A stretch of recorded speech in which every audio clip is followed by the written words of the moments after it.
the past to play the shitty games that suck ass. He'd rather have a buffalo take a diarrhea dump in his ear. He'd rather eat.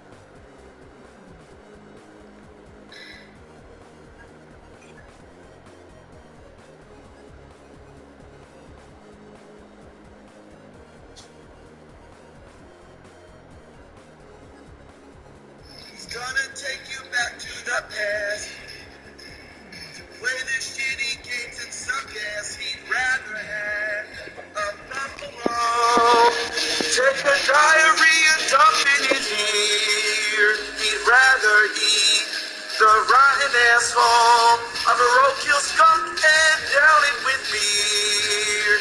He's the angriest gamer you've ever heard. He's the angry Nintendo nerd. He's the angry Atari Sega nerd. He's the angry video game nerd. When you turn on your TV,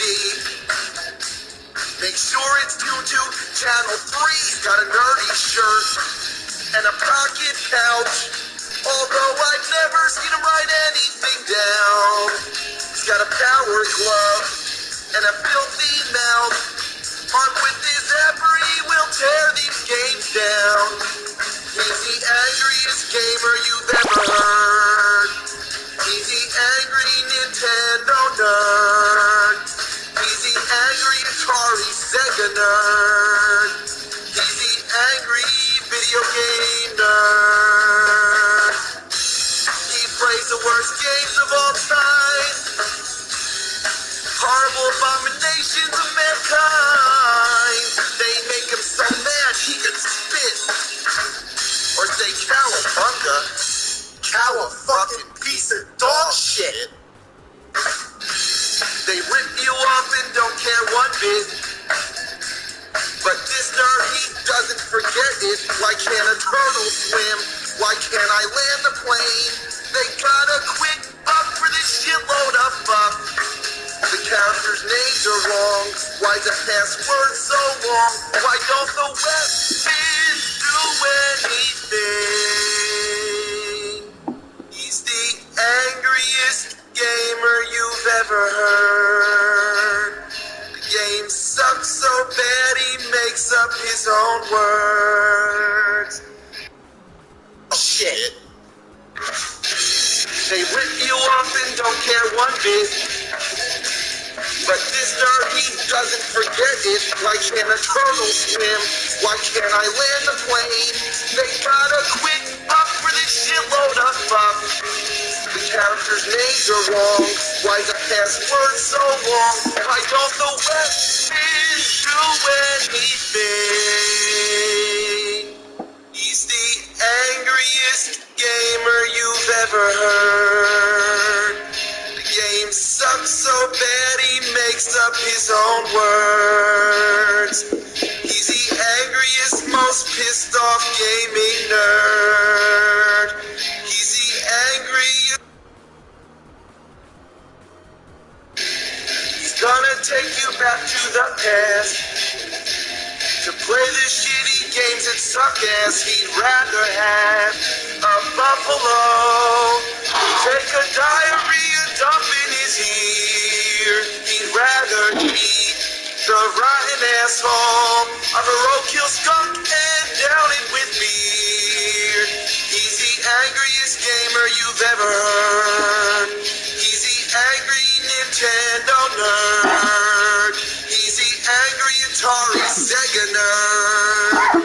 He's the angry video game nerd. When you turn on your TV, make sure it's tuned to Channel 3.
Nintendo nerd.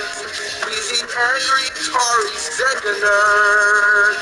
He's the angry video game nerd. He plays the worst games of all time. Horrible abominations of mankind.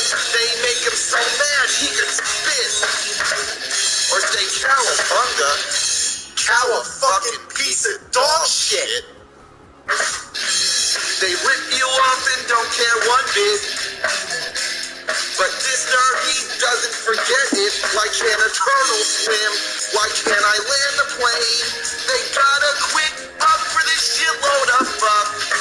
The characters' names are wrong. Why's the password so long? Why don't the weapons do anything? He's the angriest gamer you've ever heard. The game sucks so bad he makes up his own words. He's the angriest, most pissed off gaming nerd. He's the angry Atari, Amiga, CDI, ColecoVision, and television second.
Another trophy.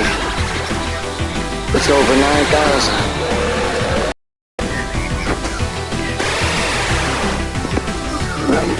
We got the helmet. The square scout.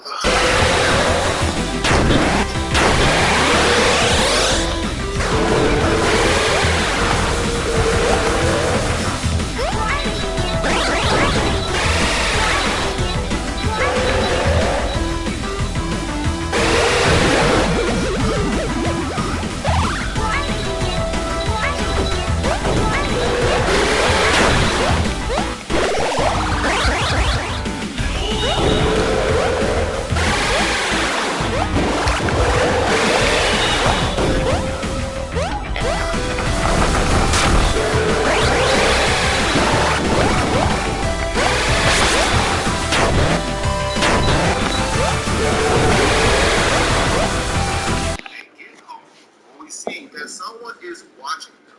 This person calls up another person to tell them they have eyes on Sarah, but also how she has someone with her. Of course, he means Peter Parker. Of course, we get to see the home that she and Gabriel have grown up in.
asking for leeway. Short break, ain't nobody watching anyway. So fuck all you guys. Lucky I don't cut your faces off and eat you. Each of them on the head. Duck, duck, duck, goose, he shouts, but they just look at him dumbstruck. Tired of playing your game, so I picked a new one. He says simply as he gets down, and he finally ushers them out of the office. I'll review your requests and address your concerns, but in my own way, in my own time. Now, shoot, he shouts at them. He sighs as they leave, tapping a button on the phone and getting personnel. He asks where the new secretary they ordered is. They tell him that she should be there in a second. The door slides open, revealing a little old lady. She walks across the room, buttoning Miguel's shirt to the top and noting that he'll catch his death of a cold. He smiles at her, offering her a seat. I'll be right with you, he says. They smile.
So that's impossible to get. How could you get that? Look at that. How are you going to get that? Anybody see this? That's impossible. That's impossible. There's no way to do that. I'd like to see a video of that. I'd like to see a video of it.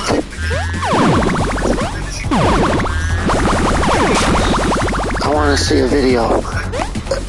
Somebody doing, I ain't here to get the trash.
spelled the whole word. We spelled it out, nerd. We got it. And we only got one question mark and one more thing on the fuck capacitor. So we're missing two things to 100% this game.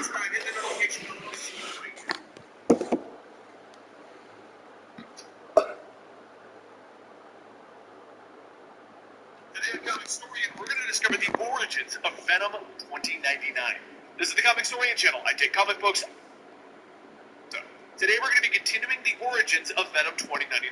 Spider-Man 2099 was created by accident. We discovered his true origins a little while ago, but now a new villain has arisen, Venom 2099.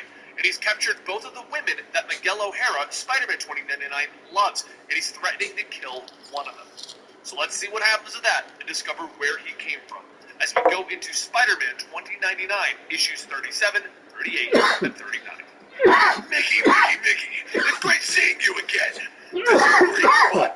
One of them gets to land on your side, and the other dies. You've got 5 minutes, or I'll just kill them both.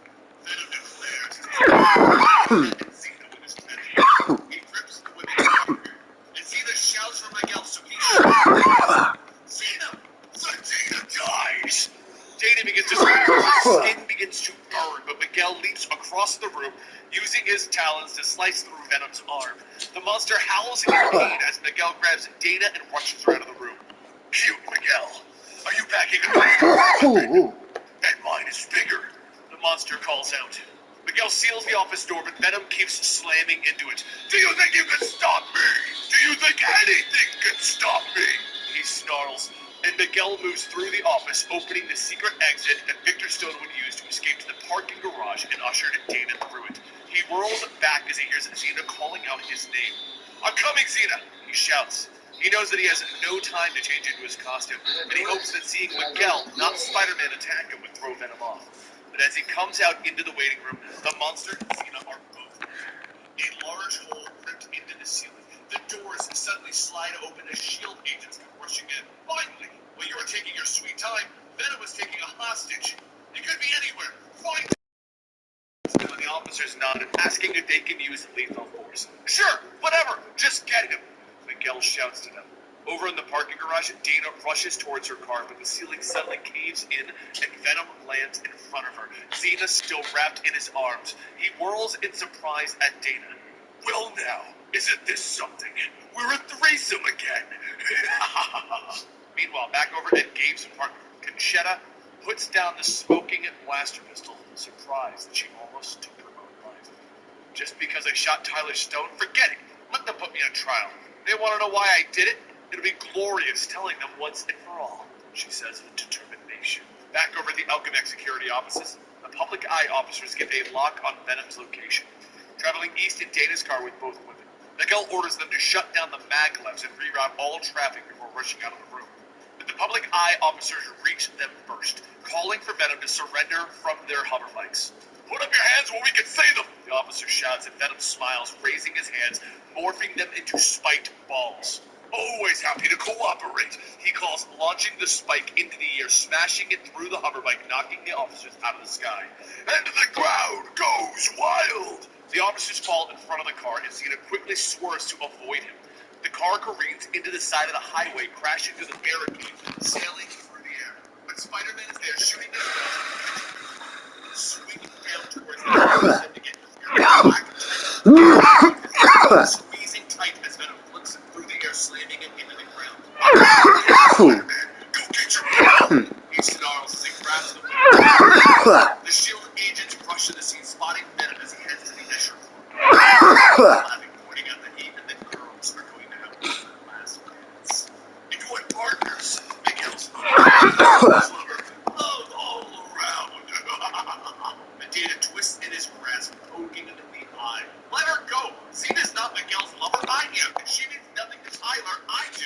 With momentary confusion and pain. Hey, let me fix my microphone. Take your best shot. I'm not afraid to do it. I only popped in because what's his name? The owner had YouTube in his name and had a PS5. Same thing with me. I'm live streaming a game and I got a PS5. So I sent you a friend request. So, yeah, there's the excuse. So I'm taking off now.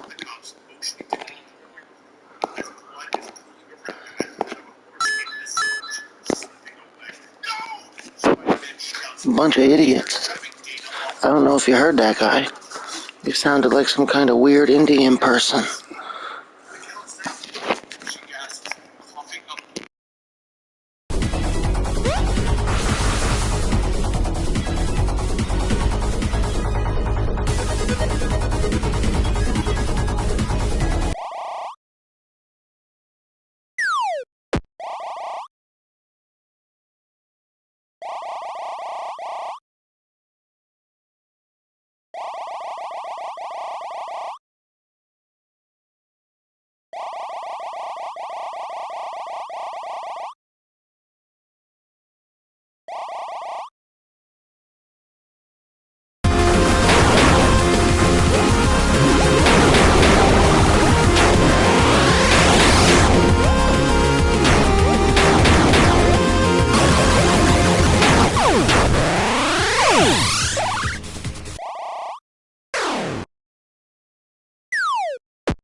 time that it's all you can do to hold yourself together right now? He asks, punctuating each word with a blow, until greenish blood drips from Venom's wounds. The city's cameras capture the action, broadcasting it over the news, and everyone watches as Spider-Man beats the tar out of Venom, cheering him on. Spider-Man slams Venom into the ground again, grabbing him by the throat.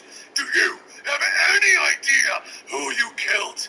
He snarls at him, but his eyes widen in shock as he realizes that Venom is a man underneath the suit. The black sludge begins to slide off, weakened by the sound. I give up. Just turn the sound off.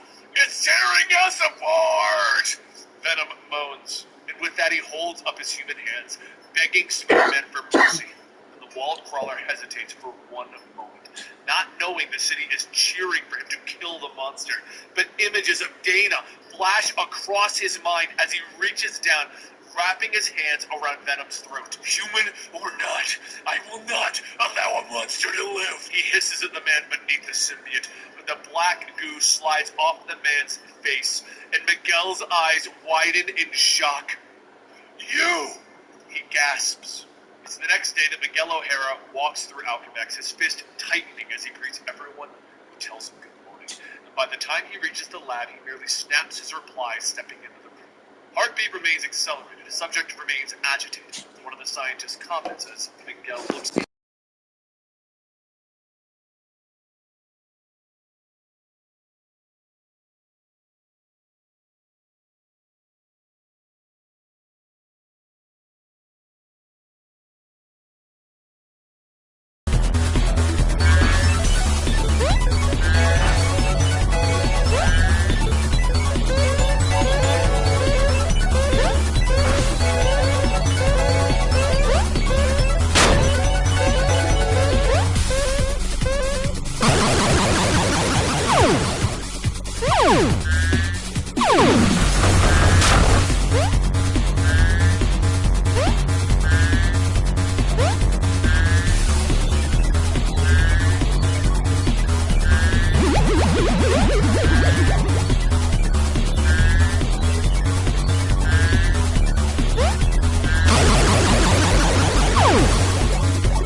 Brownie time.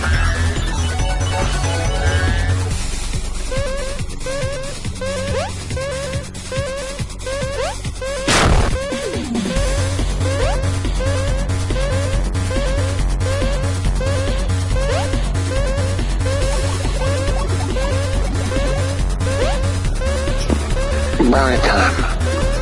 First you gotta make it in, then you gotta make it out.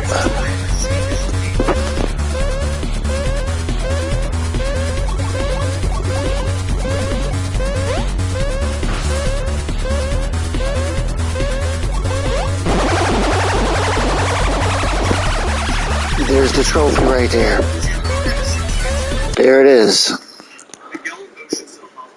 That's the trophy I just got. Now what happens? So the gun is stronger. How do I make it out of here?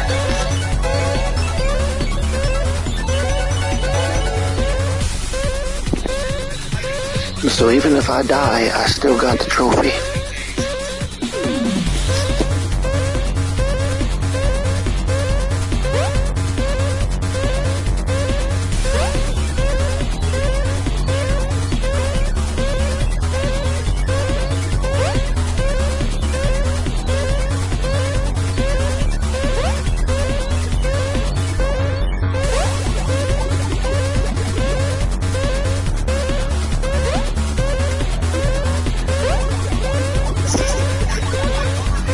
I bet your Killer Xmas can't do that. Killer Xmas can't do that. Charlie! Fuck you, Charlie!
giant surge of energy. On the outside, we see Titan go nuclear. A mushroom cloud goes up into the air as Bruce Banner stands there in nothing but his shorts. He sees that Hulk was able to defeat it. He was able to get Titan under control, finding themselves inside the engine room. Bruce Banner, he makes a run for it, running as quickly as he can. He tells the computer that it needs to repair itself. On the outside, we see Hulk, its starship parts start to come back onto him. And I think this is the hardest part of this comic, the one that just really pulls on those heartstrings. Because Bruce Banner, while he is sitting here running to the control room, he jumps through the doorway, tells the computer to shut the doors. But before those doors close, we see that the Hulk isn't trying to chase him down. This whole time, he's just been trying to talk to him. They have become so separated from one another.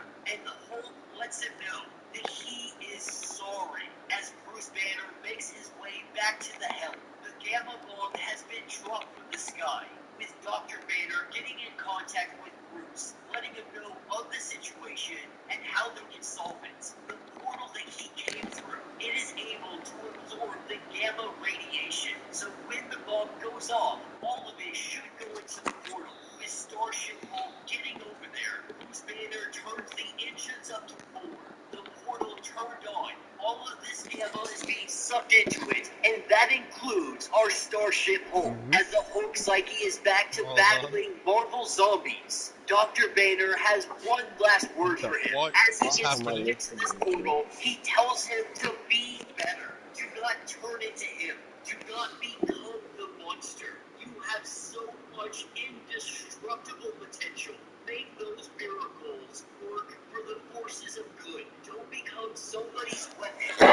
Saying their goodbyes. Inside this portal, Starship Hulk is getting in her words. Coming directly towards him. Bruce Banner not really understanding who and even locating about him. It doesn't take long for him to recognize who this is, because not too far in the distance, we see Mjolnir flying directly towards him, and that will be the end of this issue. So let me know what you guys think down in the comments. I think this was one heck of an issue. It was 100.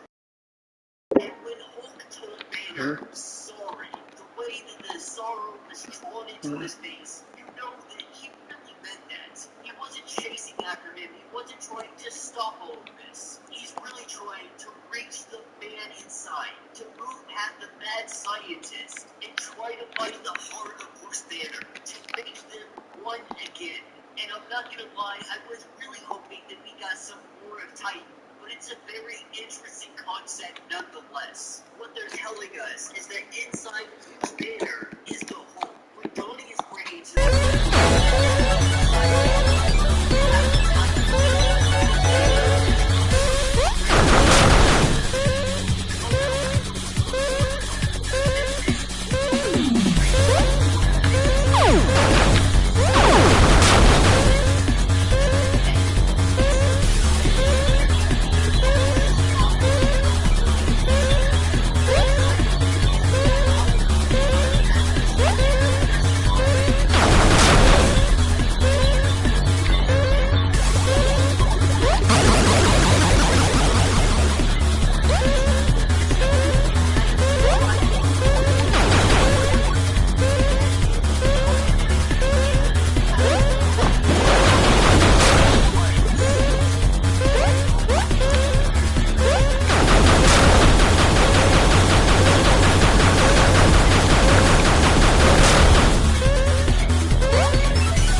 Oops, oops, I lost me.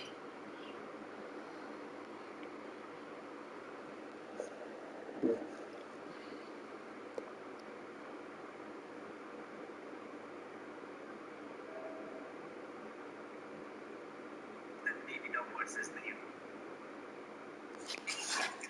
There's even one that literally revolves around fruits. This is a trend. Just for the placement of the entry. Aside from these features, though, there doesn't seem to be anything too unique about these movies. That being said, they were a great way to introduce the audience to the type of brutality that we would see in the rest of the show.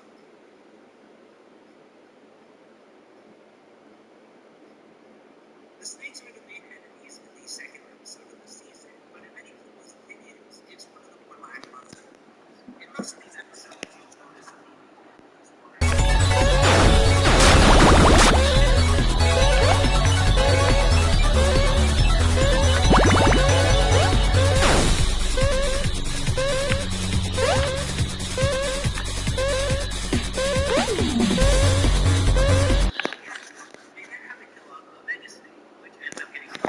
so nothing too exciting there. The most I could say about the snakes that might even be remotely interesting is that I think they're supposed to be titanic boas. But besides that, there's not much to say about them.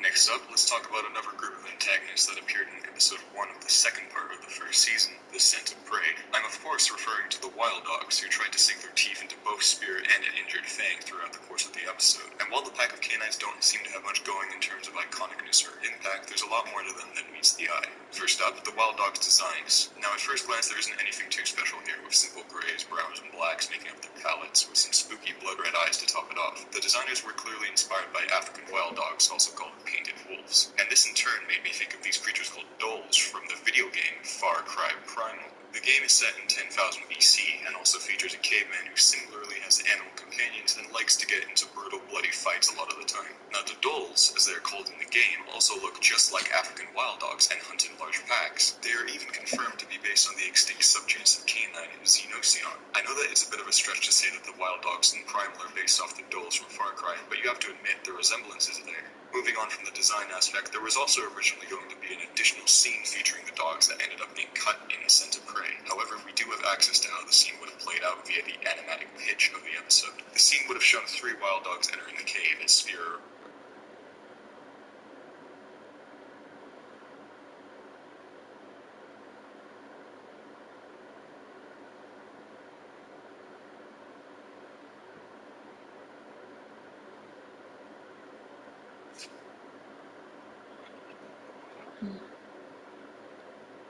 fatal to the wearer. Regardless, the scientist who developed the armor wore it himself as a superpowered operative codenamed Shock, unaware of the true nature of his employers. As Shock, he could use Dark Force energy to enhance his speed and strength. He could fly and fire blasts of dark energy, and even manipulate his own body to elongate and enlarge his torso and appendages. During this time, he worked with an enigmatic Hydra agent known only as Crown. However, Shock eventually learned that the research was being backed by a secret organization led by the Nazi war criminal Baron Wolfgang von Strucker. The scientist took Shock armor and fled, moving to New York City and changing his name to William Fields. As Fields, he married a woman named Margaret, who had a son named Tom. However, Hydra continued their experiments without Fields, and Crown volunteered to be their next test subject, giving him a similar to Shock. Crown eventually tracked down Fields over a decade after the two had last met. Fields told his wife to take his research notes to a trusted colleague, Dr. Manning.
Here's the next secret coming up. Watch out for Jason Letter.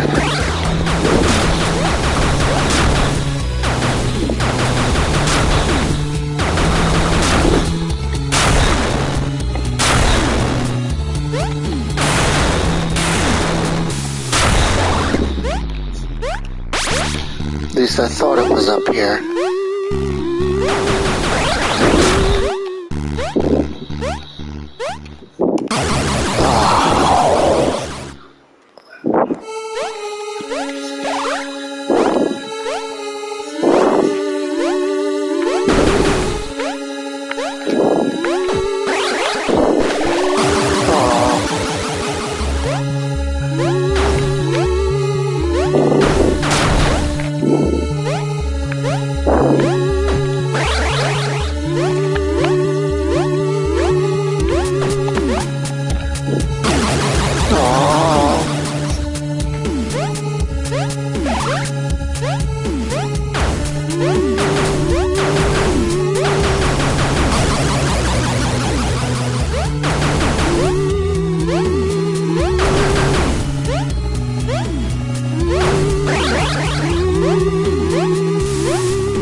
Alright, it's right here by the waterfall. Save it. Jump. There. The other trophy. Now I wonder if I quit. Do I still got it? Yeah. Another trophy.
decided to continue using them for good, subsequently aiding energy known as Dark Force. The Dark Force dimension has actually served as a power source for several individuals over the years, including Darkstar, Silhouette, Blackout, Cloak, and Mr. Negative. However, the shock armor was highly experimental and would eventually prove fatal to the wearer. Regardless, the scientist who developed the armor wore it himself as a superpowered operative codenamed Shock, unaware of the true nature of his employers. As Shock, he could use Dark Force energy to enhance his speed and strength. He could fly and fire blasts of dark energy, and even manipulate his own body to elongate and enlarge his torso.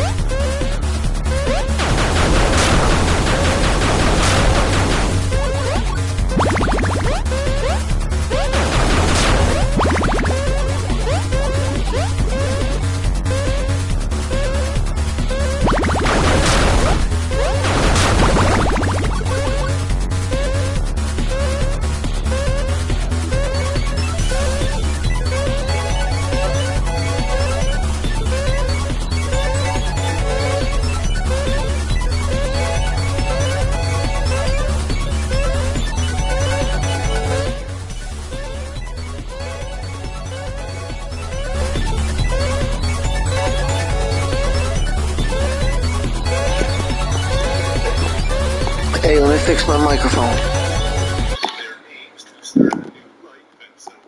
Okay, I turned it down a little. So you're on the 4. You're not live streaming, are you? Alright, look how hard this is. I wanted to show you how hard this game is. Look at where I'm at in this game. Look how hard this is. Maybe I hit the wrong thing. Did I hit the wrong thing? No, I think I did it. Cause there's a share, like on the 5, the menus are different. It says share screen, share play. I just wanted you to look at this for 1 second. Plus I'm on YouTube anyway, there's no viewers. I wanted to show somebody how hard this was. It's like a retro game.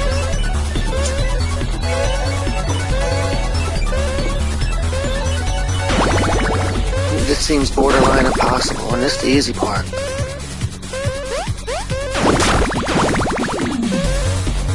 Every skull kills you.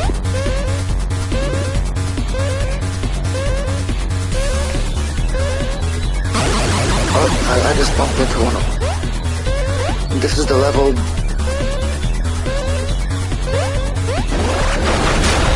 Well, it's called Angry Video Game Nerd, Part 2. It's meant to be like really hard, like to make you rage quit. Every time you jump, it's topsy-turvy, up and down, and those skulls kill you automatically.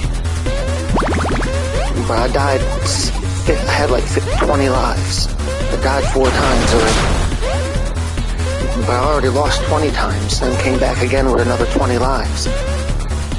But look, I got all the weapons. I got everything. I'm only missing this. There's only 2 levels left after this. I got all the weapons and everything. Old school difficulty. So like the next room is the hard part. This is the easy part. It's still hard though. So like, look at the next level. I gotta dodge them skulls. And I almost bumped into those. We're almost there.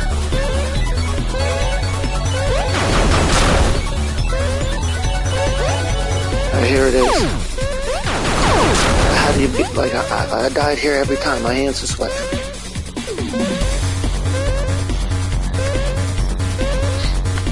Well, you gotta jump. Those skulls kill you. Because every time you jump, you touch the ceiling. So you gotta go touch the ceiling up there. And this guy is a guy on YouTube. He's got he's like PewDiePie, but for video games. He made his own video game. Like this is like AVGN on YouTube is a popular thing. And that guy, he made his own video game. That's what this is. Hold on, I'm gonna try this. Gotta time it. On, off.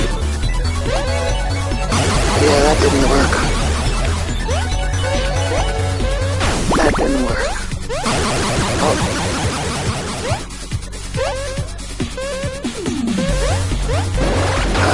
I never seen nobody beat this. There's a video of somebody beating it. I never seen nobody beat it.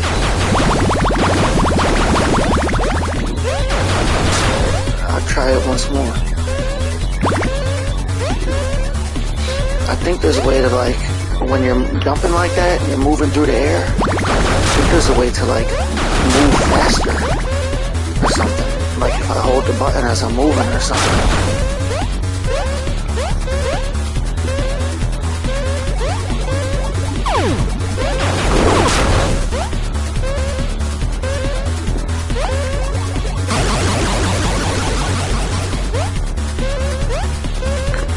So I was holding the direction I was falling. I hate how I gotta make it all the way down here.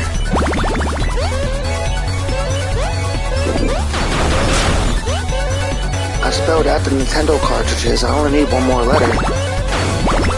That's like one of the accomplishments or something. So I got all the letters. Oh, I forgot that fucking thing was there. I was looking up at the letters.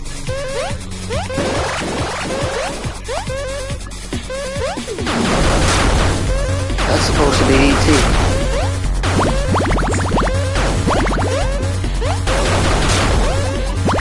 Hopefully I can do this.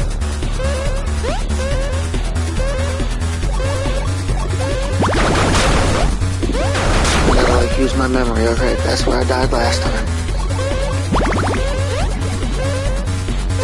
I guess like I don't know what the feeling is. It's like I get up here and then I'm like, that's instant death right there.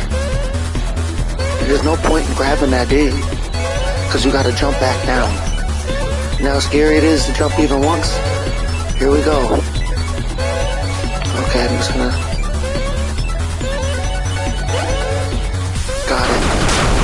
I'm too scared to jump down. I'm like over there to try to get that thing, because I gotta jump 2 more times to beat this. Oh fuck, I hit the wrong button as I was fucking...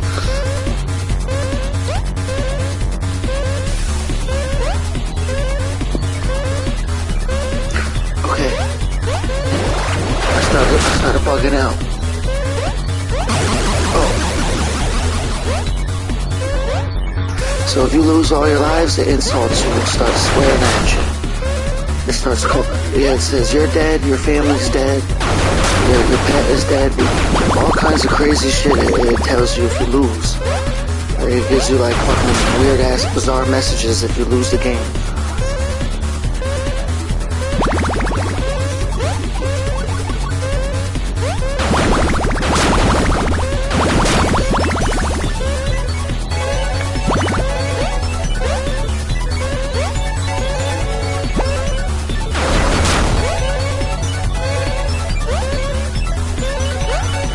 Equal death. I can charge my gun, kill him with 1 shot.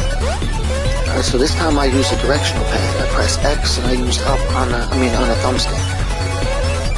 He gives you the middle finger if you stand there. 1, 2. Not even close. Not even close.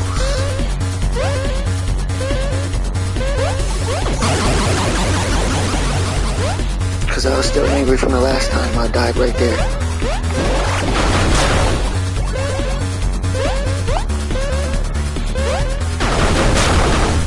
This shit could give a person, an old man, a heart attack.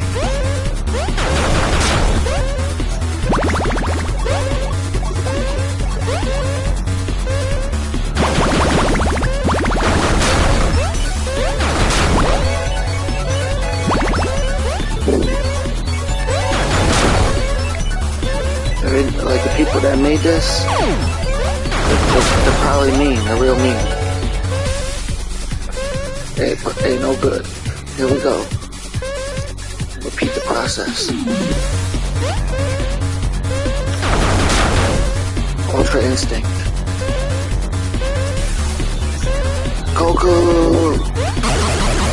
that shit didn't work. Try to go Ultra Instinct, don't work.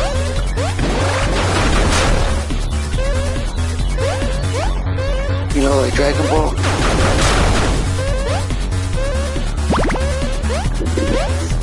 Well, if you go to YouTube and you type in this word, Ultra Instinct, what the guy did in that video is what I tried to do right there, and it didn't work.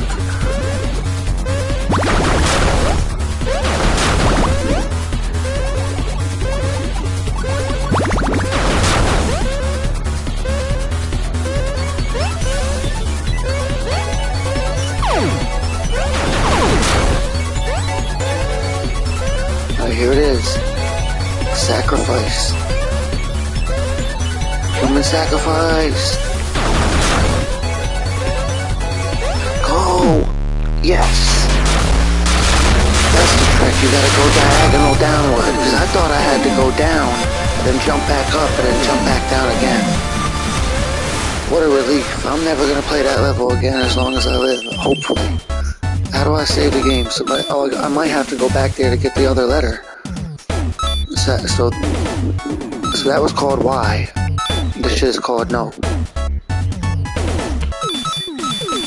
And I'm about to be on the last level. I don't know, you could bounce if you want, or you could leave if you want, or whatever. I finally beat it, I guess. Guess I needed one person to look. Guess I needed a person to see to beat it.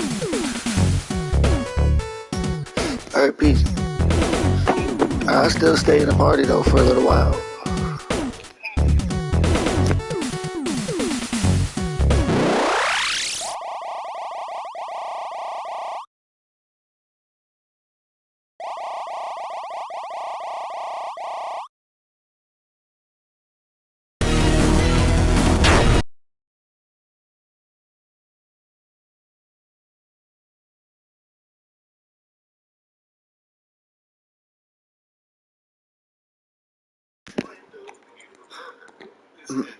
I'm gonna turn my audio up, but I ain't really gonna say much. Just in case I need to say something, it'll be recorded over the video.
So I unlocked the last world.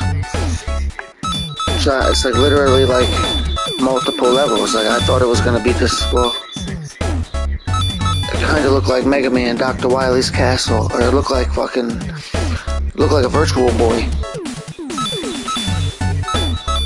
That's before your time, Virtual Boy. It was red. Whatever it is, it looks like a Virtual Boy. And the level is called Virtual Insanity. The Final Tower.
I'm gonna play something from my phone for a second. Nothing bad, you can mute me if you want. As you all know, law can be extremely helpful in the pursuit of progress, but when too strict, it'll get in the way of happiness. A king, for example, is a great representation of the concept of law. A king is an individual that sets the rules that everyone within the kingdom must follow. The problem, of course, is that the types of rules that some people within the kingdom might like, others are bound to dislike. And again, I'm not talking about good and evil at all. I'm talking about, for example, say a community might like a king that goes Because I got the game on pause, and I need to, like, if one day somebody looks at the video, they need to at least fucking hear something. They need to at least hear some shit while I'm, like, went AFK for a minute. a community that exists within Mount Silesia, for example, would be like a king. Or it's a guy talking about Dungeons and Dragons. Or something like that. Some people require plotting in order to accomplish these things, and they feel satisfied for having done these things. Not everyone can motivate them. My nose. We can all agree on that. But then there are communities, for example, like the ones that live in My Vladimir, schnoz. that would hate kingdoms ruled by kings. Now, these people, for example, they would like for there to be forces that would enable and facilitate them doing good, but They don't want to be forced to do good.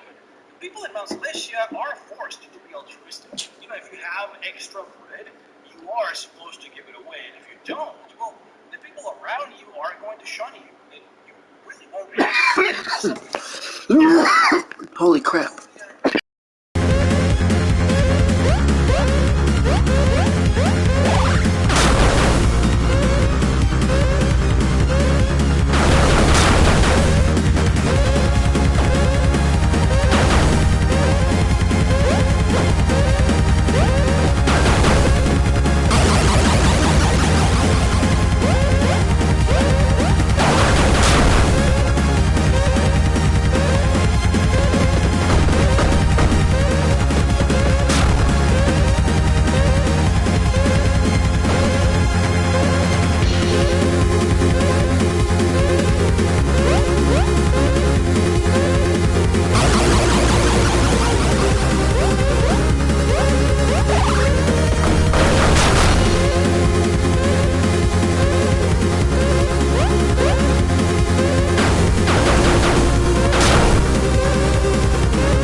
What are you playing? Wrestling? I call it wrestling. R-A-S-S-L-I-N. Wrestling. You got the NWO?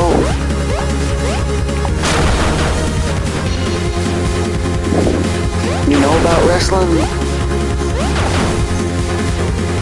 Hold on, let me fix the audio so I can hear you clear. Yeah, I know all about wrestling too. Like all about it.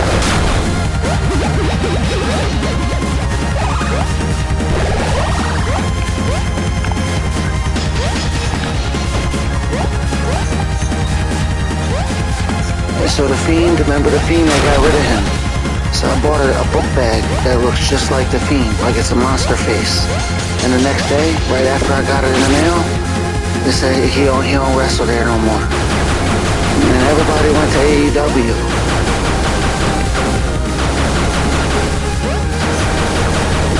And I watch a little bit of all the wrestlings, even ROH and TNA.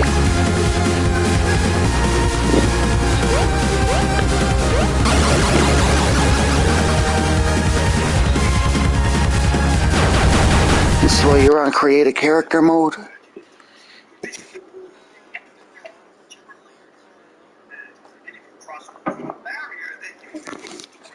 But you played all the other wrestling games from the other years, right?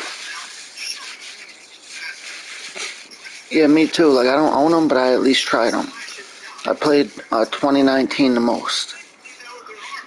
But I also been playing games for years. So I like 2010 SmackDown vs. Raw 2010 for the PS3. I like that one the best. And this new one, 2K22, is very similar in a lot of ways to the 2010 one. The biggest of these connections is Center Spire. It's supposed to be on this mountain. Tons of tunnels and dungeons that span the entire spire. Because the spire is so big, it is the most traversed out of all the spire. The merchants that cross it have to come down into the mountain, these stairs and ramps that travel all the way up and down. So trying to get it generally is no big deal.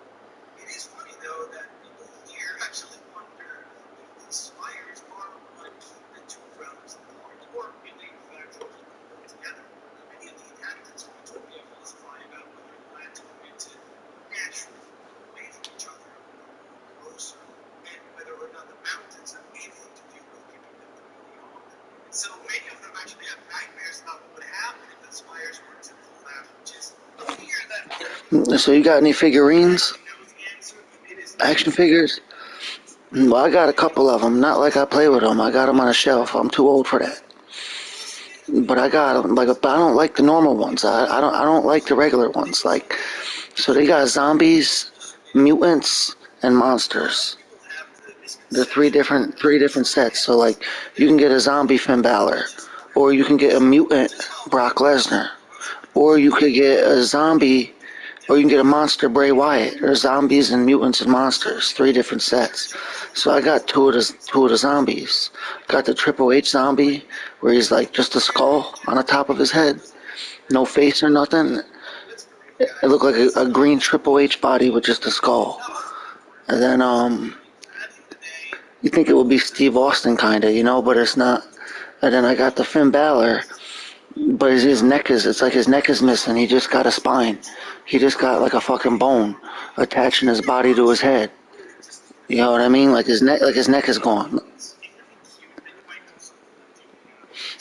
And then the Brock Lesnar mutant looks like Goro.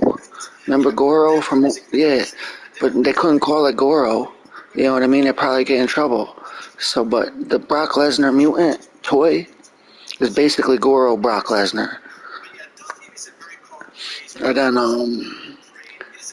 then the John Cena mutant, he looked like a robot.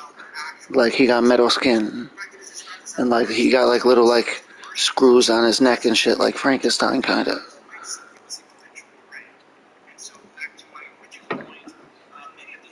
Not like the weird ones, cause they could like look, you know, cause I had Marvel figures, Marvel and DC figures from the comic books, and Dragon Ball figures.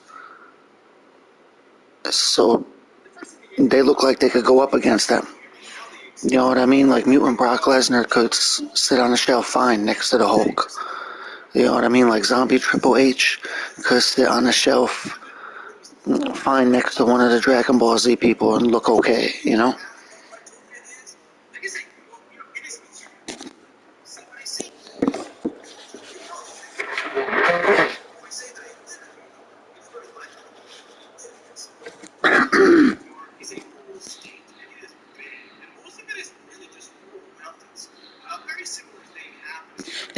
New York City is just a little island at the bottom of the state. The rest of the state is mainly just forests and mountains. Besides like three major cities. So there's like a little dot in the middle of New York. That's like a city, and there's a little island on the bottom of New York. That's New York City. But there's a capital area and there's New York City. The capital is like in the middle, like a little dot, and then they got that island, which is New York City. Oh, New York City? Well, I mean, I guess it's not a little island. I'm just like, what do you call it? Or whatever the word is. It's very, I'm sure it's very humongous, very large. Yeah, so you know about New York, and so I'm like near New York. I mean, near, what the fuck do you call it? Albany. Near Albany a little bit. Which is the capital, kind of like near the middle area.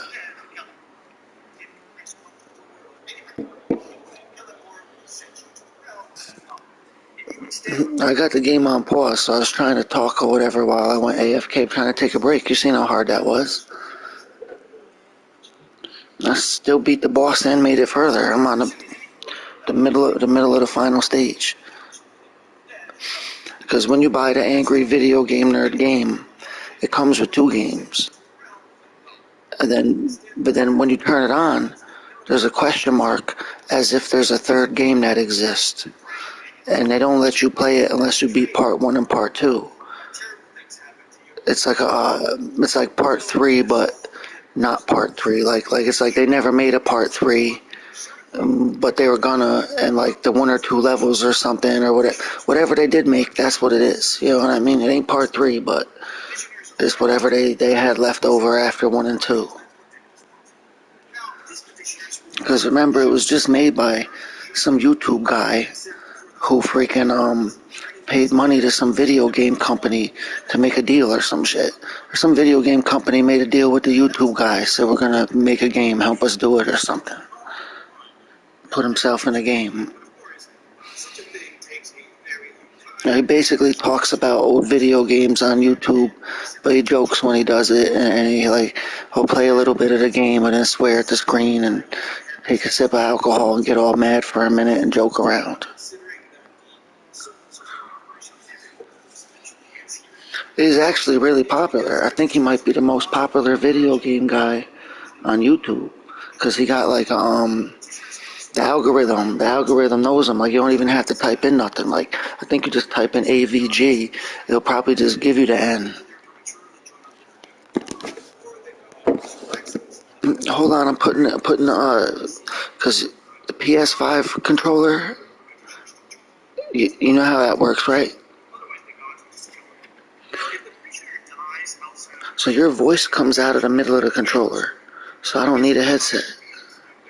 But when I set my phone on a table, it picks up the phone. And I got the phone, some guy talking about something. I better probably pick a better subject. See what we got here. It says the dark secret of the dwarves. It shows an ugly lady. That's gross, man. How is some ugly lady a dark secret of the dwarves? I don't get it. I almost clicked on it to find out.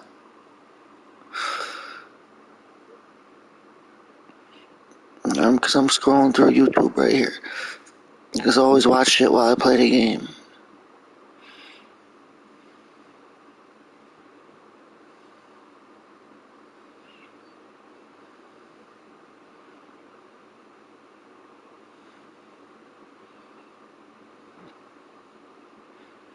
It said the wonders of the tortoise's tunnel. Nah, I don't care.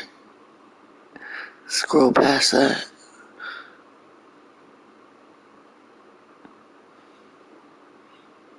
Let's see what else we got in here.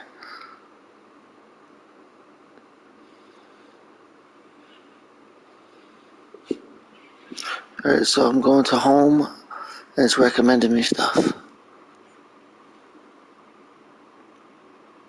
So how dare they recommend me half of this shit?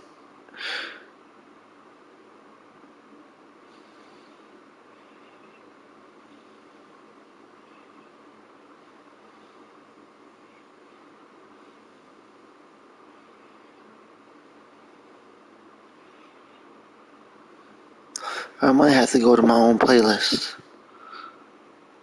that I created when I can't find nothing. It's called comics. So if you go to my channel, which you're not going to, you don't have to. I'm just saying. If you go to the YouTube channel I got, which nobody watches, there's a playlist there for comic books, and it has thousands. I scour every day. I go through YouTube and add more videos to it. Only the good ones. No people talking into the camera. No nothing like that. I'm not talking about a person holding a book up to a camera. These are how I would describe it.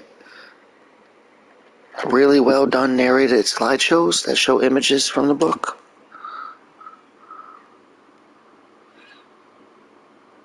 Right, this one says OG Guardians of the Galaxy. I'm not. That's a long one.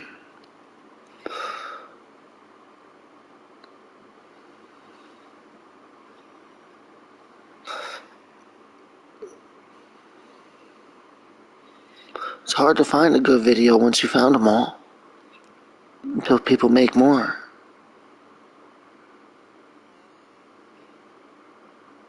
Like, what if I wanted to just, you know what I mean? Like,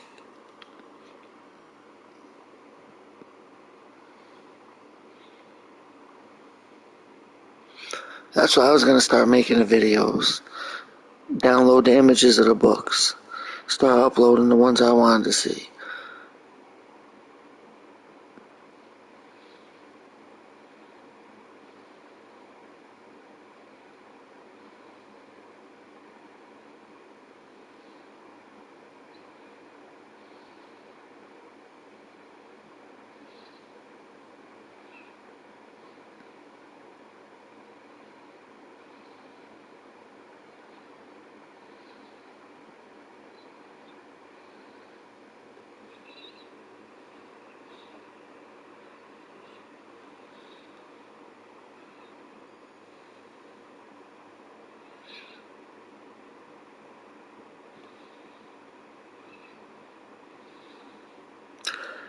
Gotta go with something. I'm gonna have to pick something. Spider-Man of the future. Fucking something called Shadowland. Thor's New Powers. Red Hulk. I'm gonna have to pick something. Let me pick something here.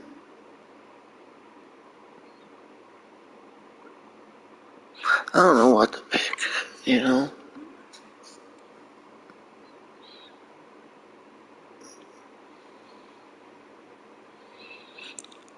Oh, I think I know something. It's called Blurred. B-L-E-R-D. With two other words. It's a bald-headed black dude with glasses. Let's see what he's talking about. It's a planet-sized X-Men.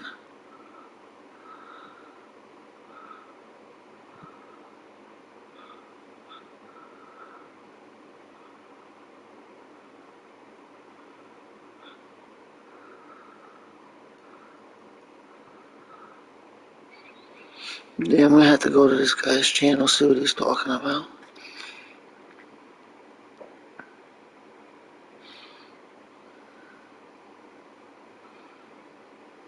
But I don't know about this guy sometimes.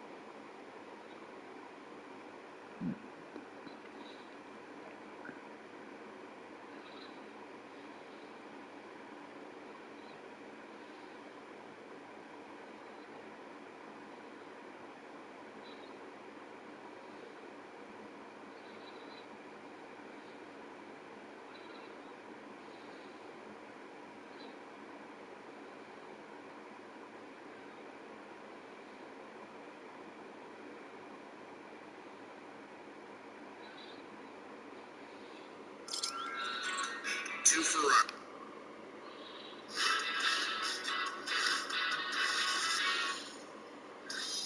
What's going on? My name is Harry Singh. I'm the president of Rural Oil Corp. Our company is convenience stores in Long Island, New York. Taking care of some deep cleaning. The store's doing good. I started this company from one gas station, 4 mechanics, 2 cashiers, 6 people, and I grew this company to now $1 billion company just in 25 years. Great job. Over the last 5 years alone, Bula Oil Corp has made combined revenues of $3.3 billion. Yeah, billion with a B. No, I did not have a dream that I would ever be a millionaire. And how could he, when he started out with next to nothing? I was born in Mataruna in a small village called Suna about 1,500 people population, consists of all farmers. I always had a desire to migrate to this. This dude came to America and bought a bunch of gas stations or something. I wonder how he did some shit like that. I wish I could go to India and fucking they hook me up with a couple gas stations that I could turn into $1 billion industry in 25 years. Because he did that in reverse, I guess.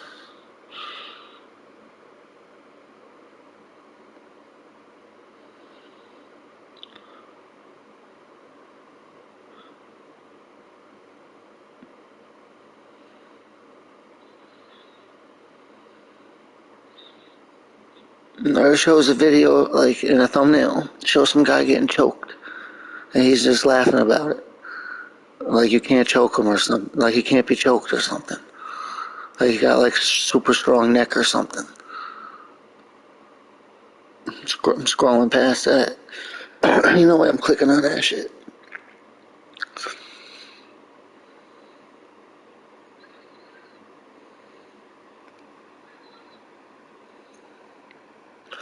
So you made it past the tutorial or what?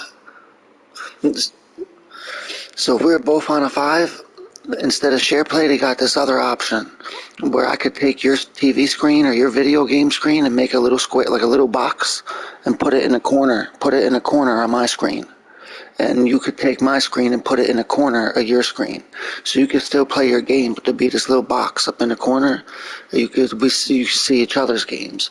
Or if you're both playing the same game, it'll be like a way to see where each other is at.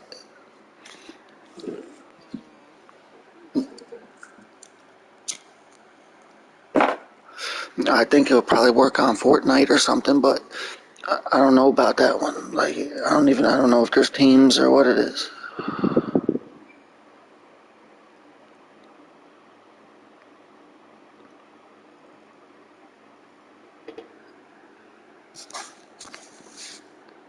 Who capped a land of Samaria. However, Conan was separated from the others when they were attacked again by Vamatar's minions. He made his way back to his village alone, confirming that it was, in fact, destroyed. However, he did soon find a group of survivors and join forces with them. Meanwhile, I don't know what he's talking about. Conan the Barbarian or something. the dragon finally collapsed. He's walking around in the snow. And he said his muscles kept him warm. I don't believe that. Causing both it and Hobbs to fall. Goth met with Vamatar on the side of Mount Prom and proposed a truce between them. Meanwhile, Hob fell into a cave and stumbled upon the iron-bound books of Shumagorath. The bewildered man then beheld a mesmerizing eye in the darkness, which commanded him to unlock the books and read. Entranced, Hob obeyed, and so the Great Old One was freed from his mountain prison. Ulan Goth and Vamatar recited spells remembered from the iron-bound books in an attempt to terrorize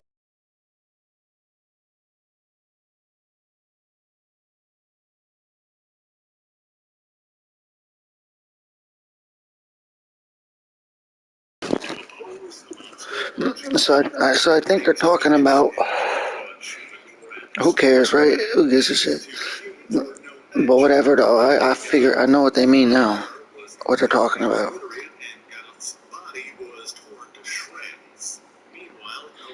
It's apparently some demon from before there was humans.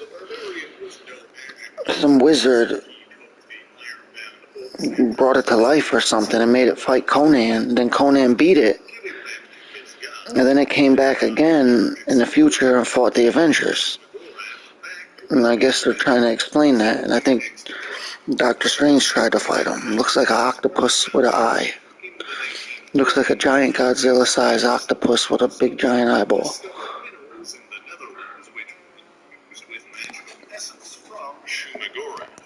Using these minerals, Zola was able to engineer a horrific virus that transformed those infected into shambling grotesqueries. Grotesquerie? Plans to unleash the virus on a large scale were thwarted by the superhero team, the Invaders, and Zola himself was seemingly killed. However, a small village had already been infected, and with no cure, the inhabitants chose death over transforming into monsters. With a heavy heart, the invaders destroyed... I would have said fuck it and became a monster. So the whole village chose to die instead of be monsters. So I would have said fuck, at least one person gotta be a monster here. Also survived by having his mind transferred into a robotic body. Okay. So they're talking about the guy from the Captain America movie. Having his mind transferred into a robotic body.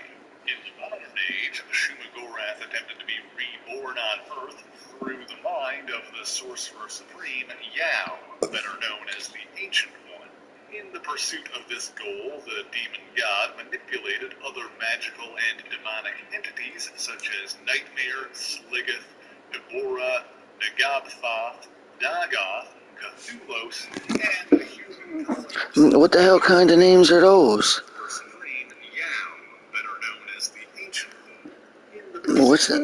What kind of names are these? Manipulated other magical and demonic entities such as Nightmare, Sliggeth, Deborah, Nagabthoth, Dagoth, Cthulhos, and a human calling himself Living Buddha. The Ancient One's apprentice, Dr. Strange, battled... The dude at the end was called Living Buddha. Not regular Buddha. Living Buddha. Oh shit, there must be a dead one. So the other one must be the dead one. He said all kinds of weird ass names. Then he was like, and also Living Buddha. I was like, okay. Or those are all the demons or some shit they were trying to fight. Or something like that. So the many-angled one.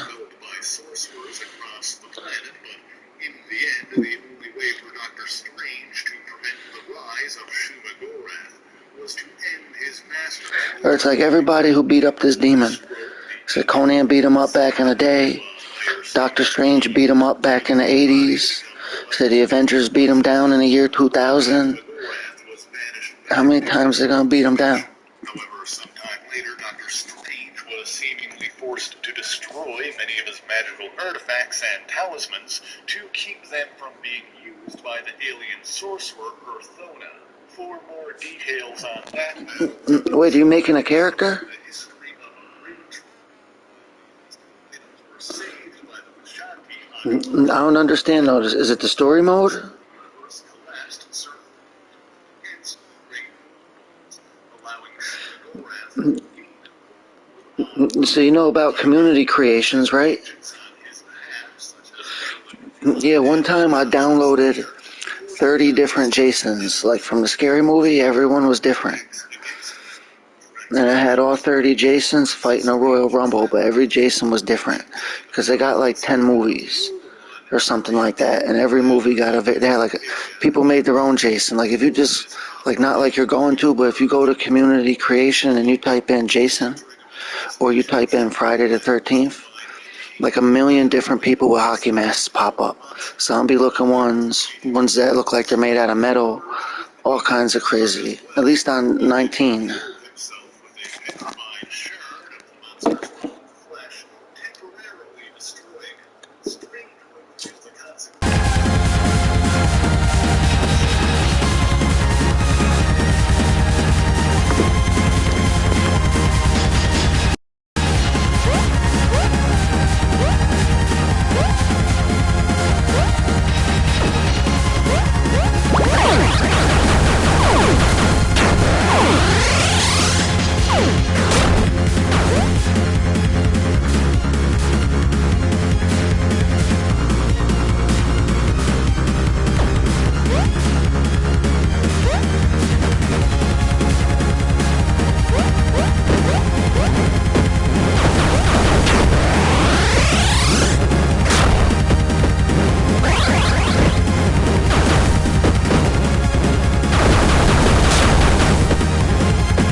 look what it says.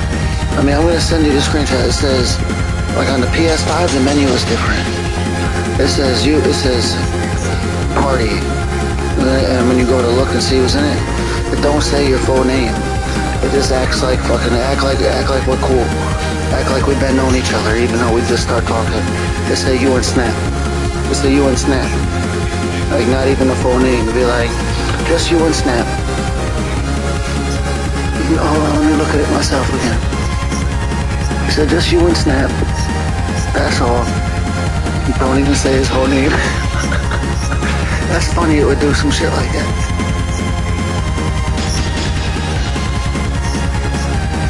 I must have sent you a friend request because I had Dragon in the name. And sometimes I do that to people.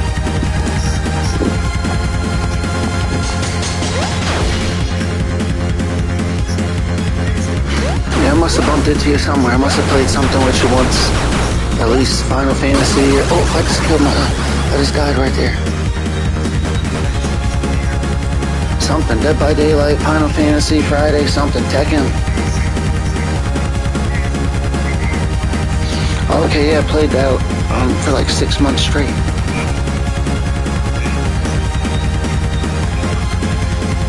I even made a Friday group, but I usually only go in there when I'm playing a scary game.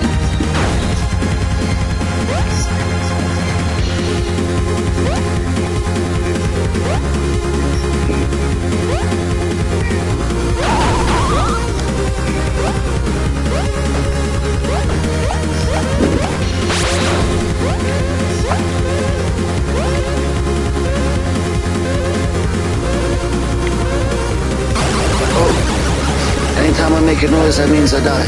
When I go,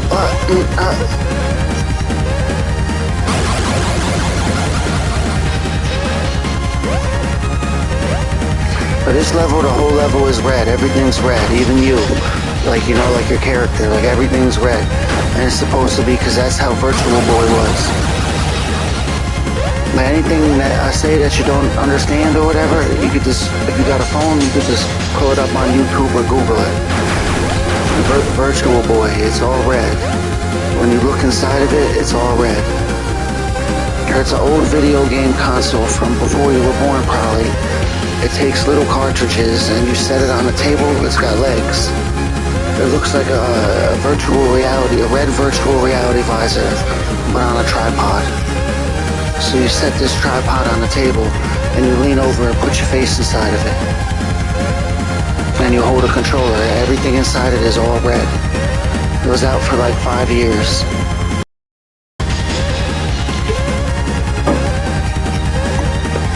So this level is like that.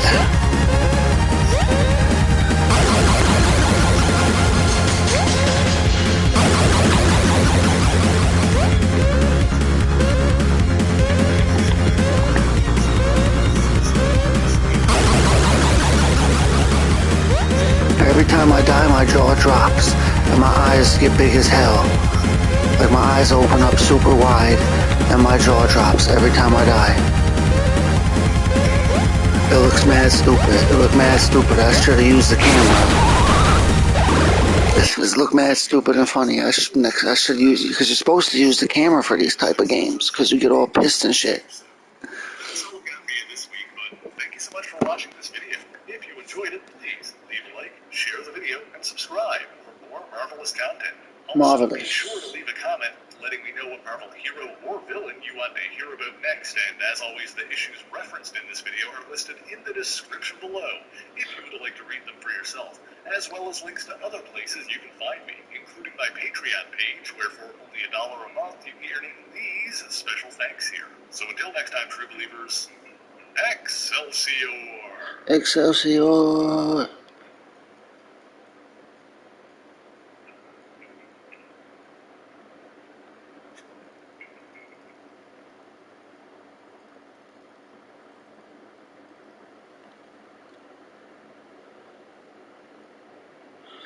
Now this channel, next channel is called Amagi.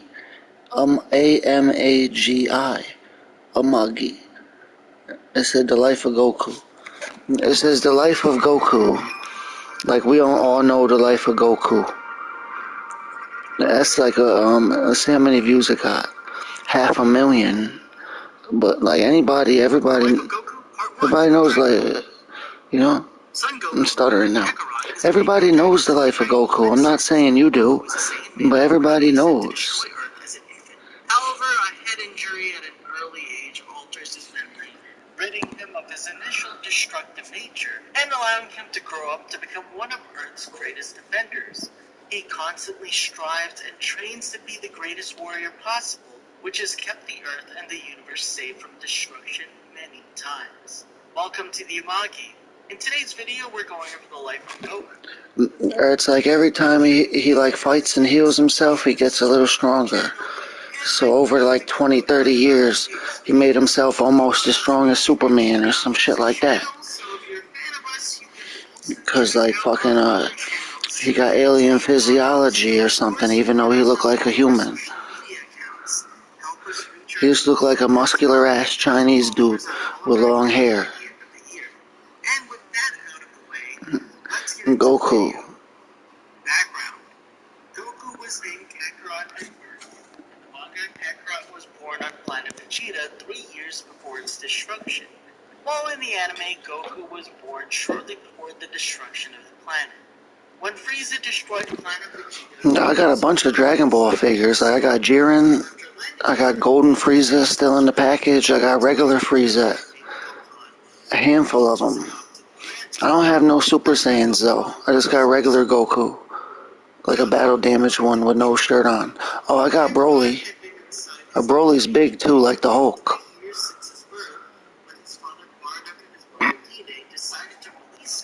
Bardock makes his decision to send Kakarot away to Earth in an attack ball since he's worried about Frieza's ambitions. Frieza destroys planet Vegeta a month after Kakarot had been sent away. Days later, after being sent to Earth, Kakarot... So Frieza was some kind of alien from another world, but you know how like the X-Men are mutants? He was like a mutant from his race on another world. So he was like a superpowered alien. And fucking, I don't know how, but he got an army behind him and spaceships. And he would go to any planet with life on it and conquer it. And like he would just be like, he was like the king of like a bunch of planets. And then through the story or whatever happened, he wound up, like Goku, who was from Earth, I guess, or something, they both wound up being on the same planet. And Goku had to fight this Frieza guy. But Goku's so stupid, he didn't know, like, he's too stupid to be afraid. He don't know that this guy is some outer space, intergalactic, planetary conqueror. He just thinks it's some fucking funny looking alien dude who's about to beat him up in Kung Fu. You know what I mean? And that's kind of like how fucking, you know what I mean? A lot more to it than that. From a young age, Goku developed the impression that his birth parents abandoned him in the mountains as a baby, leaving him for Grandpa Gohan to discover. Emperor Pilaf Saga. Goku is introduced in the Dragon Ball manga and Abdul to find the last 2 Dragon Balls while he returns with the other 5 to complete every Saiyan. After the planet's explosion, a story was fabricated. The life of Frieza. I like Frieza better than Goku. Frieza is an emperor from Universe 7 who controlled the life of Frieza, Dragon Ball. Frieza is an emperor from Universe 7 who controlled his own imperial army and is feared for his ruthlessness and power. He's the descendant of Chilled, the second son of King Cool, the younger That Broly movie was good as hell. You had to hear that Broly movie a couple years ago. Oh, I got killed with a chainsaw because of Broly. Like if you play a video game and you talk about Broly, you'll probably die. Like if you're playing wrestling and you'll be like, yeah, I seen the Broly movie is alright, you'll probably get pinned. You get pinned off talking about Broly. That's what happened to me. I got caught with a chainsaw.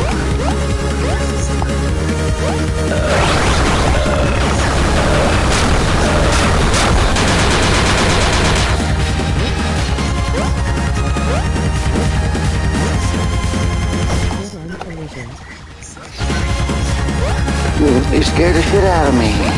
I didn't even realize you were there. It's like little words appeared in the corner, and it scared the shit out of me, kinda. I'm at the last level. I had to struggle to get here. I've been taking breaks.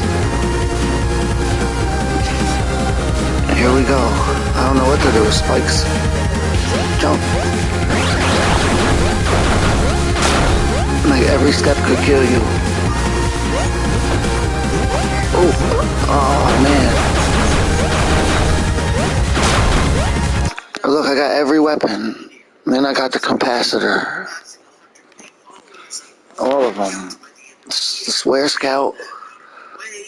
The Glove of the Power. You got the Penny Loafers.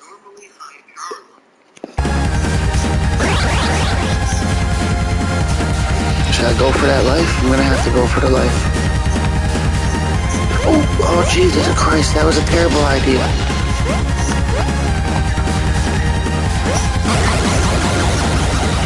Fucking terrible idea. They put that life there so you could die.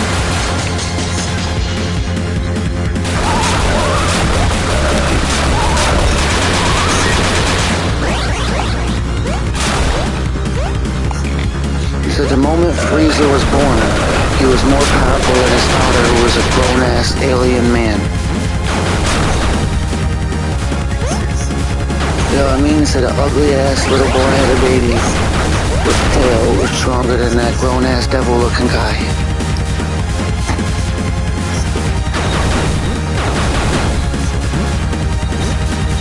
But Frieza's father told him that there's only two people to be afraid of, Majin Buu and Beerus. So Frieza always hated Beerus off that.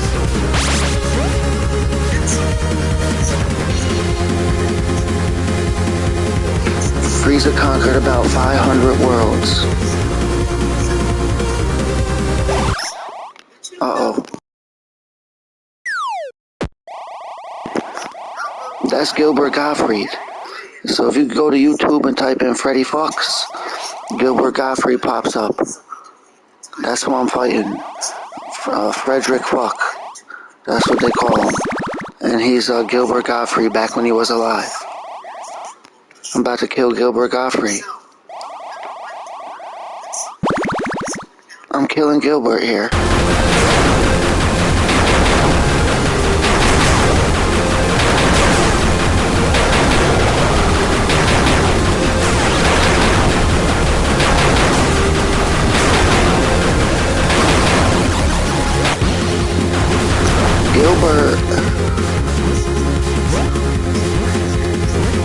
Gilbert got my ass.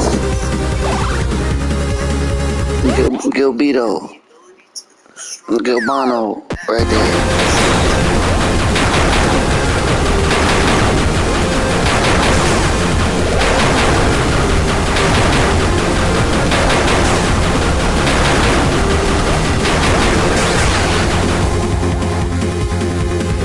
There we go. He swore at me as he died, I'll tell you that much. So I beat it. And I think the last boss is Bugs Bunny. Because the most popular...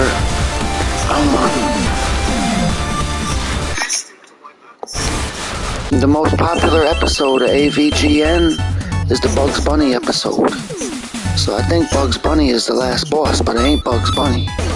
It's somebody else.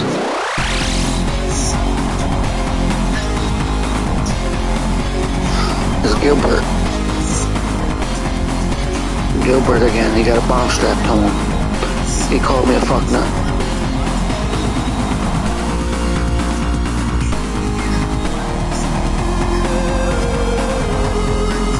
He said when he built his shitty video game in the jungle, he made a computer. It was a machine. It was smart. It could turn the jungle into pixels. With that machine, he planned to make the ultimate shitty game. And that's when he went nuts, or some shit like that. So using the satellites, the whole world will become his game.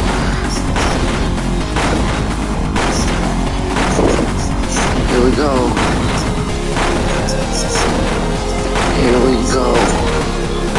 Hyena galaxies, and lots of it.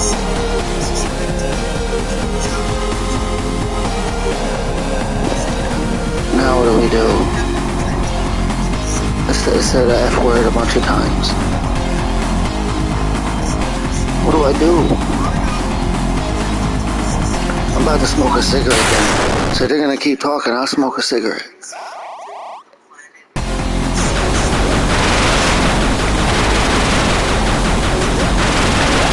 All we gotta do is live. I mean, kill while we're living. Live while we're killing, but kill till we die. So imagine I'll tell that to the detectives. I'll say, fuck it, I'll keep killing till the day I die. I'll kill till I live, kill till I die. So I kill to live, I kill to die. Killing to live, killing to die.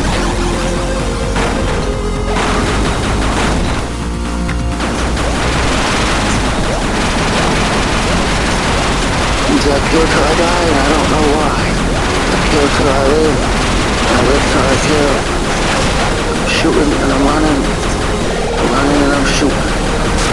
Grand Theft Auto. Oh, there's Metal Jesus. There's Metal. Oh man, I lost Metal Jesus.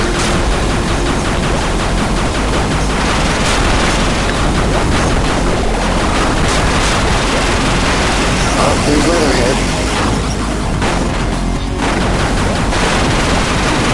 This might take me 19 tries, 18 tries.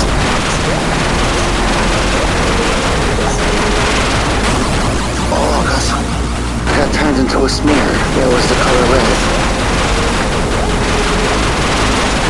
I got smeared.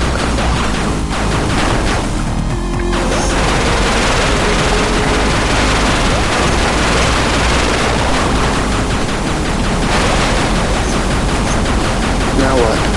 Now the monsters come. You gotta fight the bosses over again. Fucking Bioshock. Bioshock.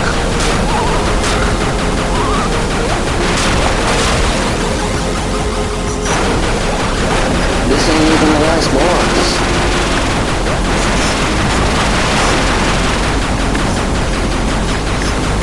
It's an old gorge. Oh, he does got a life bar though. That's reassuring.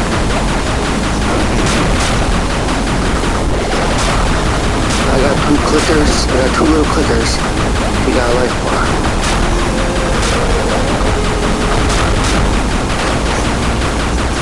There it is. Oh, that's the voice trying to grab it.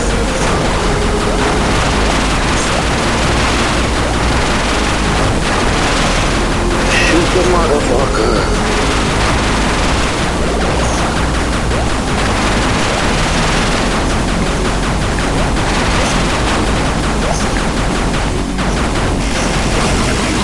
Yeah, that chainsaw guy is hard as hell.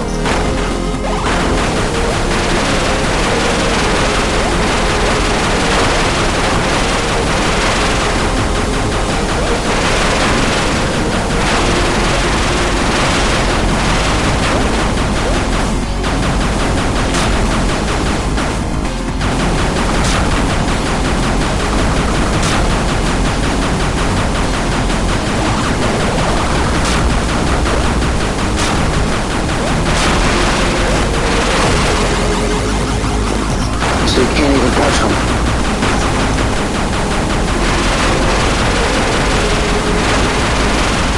It's like Dark Souls. It's harder than Dark Souls. It's like you learn from every death. It's like Returnal.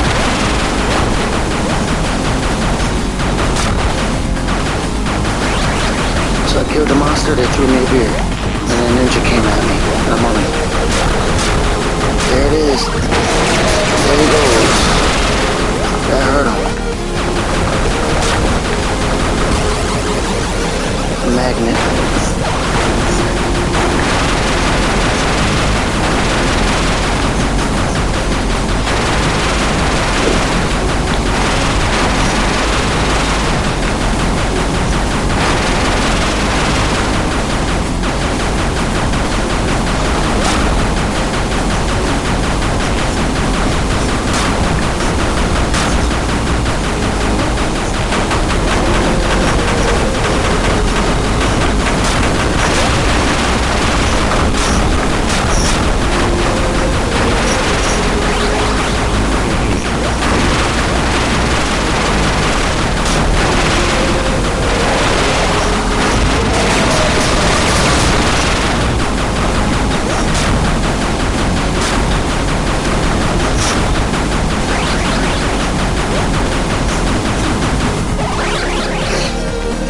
Mr. Jesus right there. Metal Jesus killed him. Metal Jesus is another YouTube guy.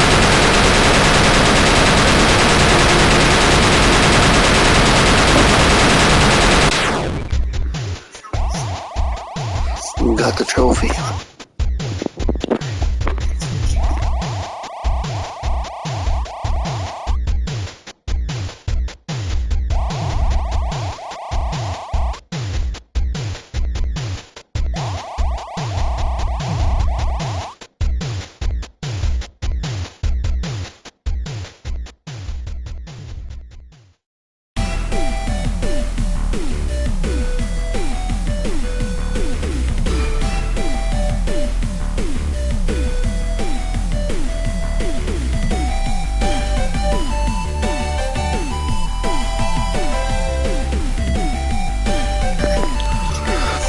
So there's another game that won't let me skip this. In order to unlock it, we gotta wait. Because there's really a part 3. I never seen what part 3 was. He selfishly blames Zarbon for Vegeta's escape and threatens to kill him if he can't locate the sand. Realizing that he can't carry all 5 Dragon Balls, Vegeta alerts Zarbon and Frieza to his location, then unleashes a blast in the hallway to ensure their vision. Vegeta then blasts Alright, what is that? A big ass robot or something. It lives. There it is. There it is right there. Whatever that is, it's mine. But really it's everybody's. So I share it with other people. Alright, so this one is 75% done. It says 25 out of 32, yada yada. Played that for 5 hours. This one for 3 hours. I got 81 on that. I got all the stuff on the bottom. Now we're on to this, whatever that is. The final chapter.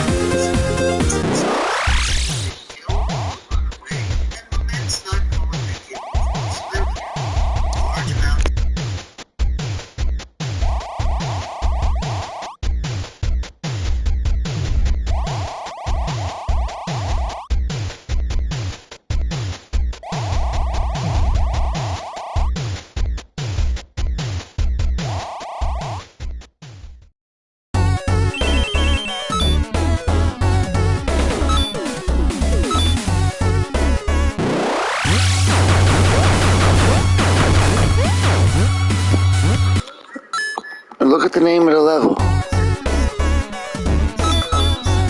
Crappy Castle. Yeah, it says the F word a bunch of times.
some reason the checkpoint won't register.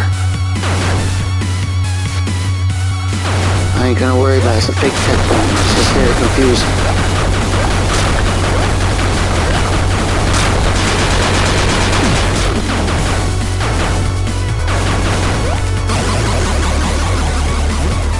Oh, it worked.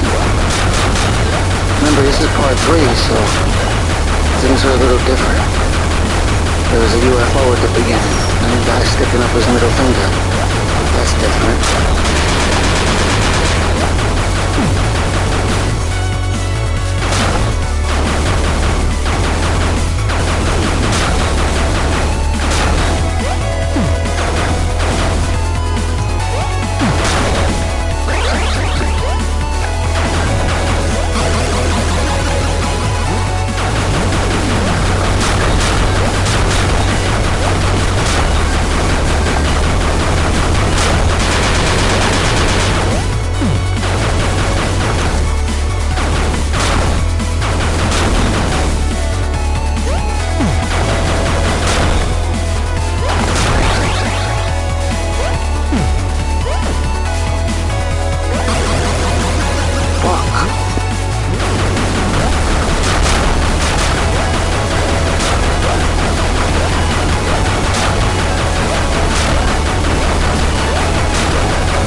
What is this, Cuphead? Cuphead at the end? That's what it feels like. dead at the end. Fucking dragon. Disappearing blocks.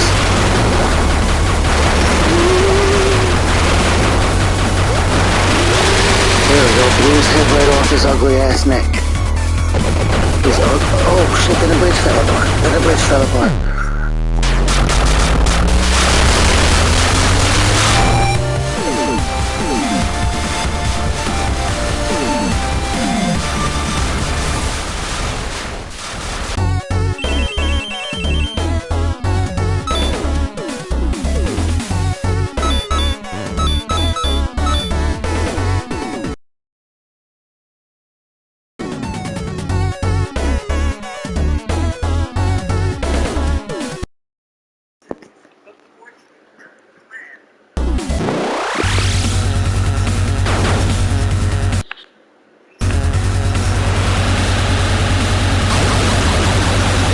Holy shit. So another famous episode of AVGN is Big Rigs. So if you go to YouTube and you just type in Big Rigs, you don't have to, I mean like, YouTube knows what you're talking about. So if you type in Big Rigs, or just type in game, Big Rigs game. It's like the worst car game there ever was, and AVGN exposed it, or whatever. And that's the car right there from the game. Big Rigs. I gotta get a screenshot of that.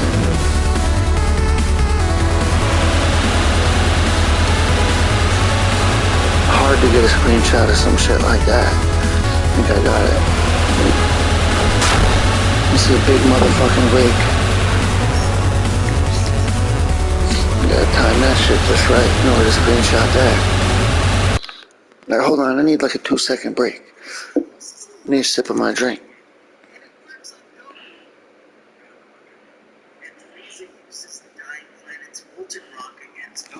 Still, no further damage is done, and Goku pushes the lava back into the ground with a Kamehameha to hold off the planet's explosion for some time.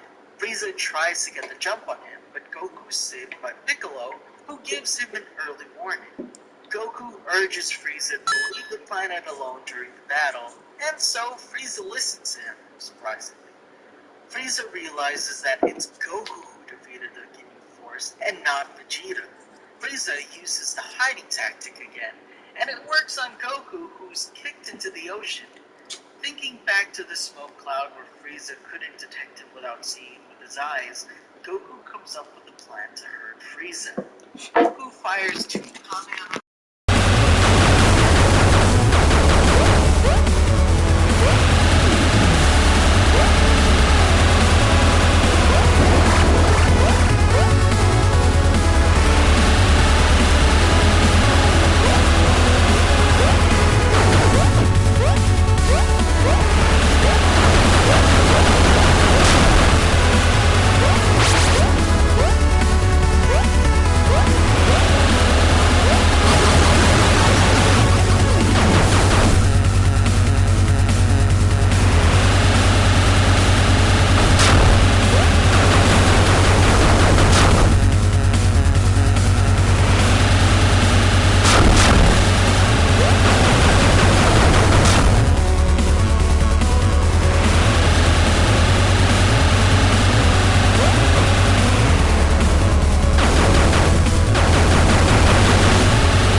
Frieza picked up a mountain with his mind. Whatever you call that. So Frieza picked up a mountain with his mind and launched it at Goku and was giggling the whole time. Like it was funny.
he started going in reverse. Quick as hell too. Big rig. He said, "Big rig, come get a little big rig right there." Like the fucking the video that they made. Big rig.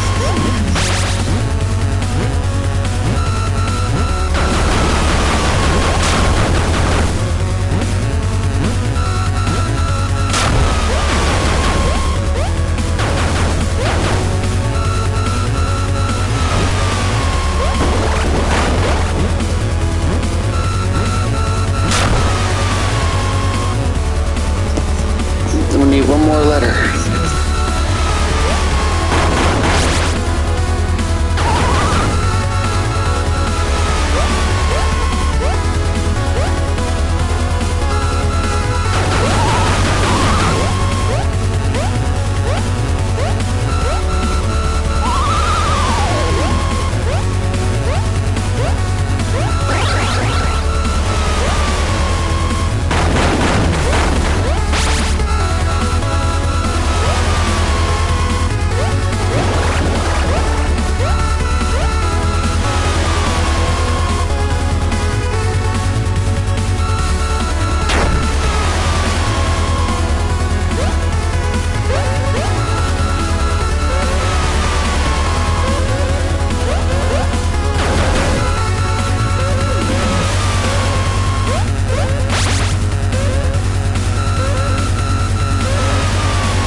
Beat that level.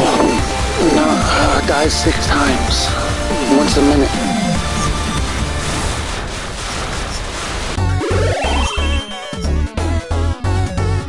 What level you at? Where did you make it? Well, I mean, what are you...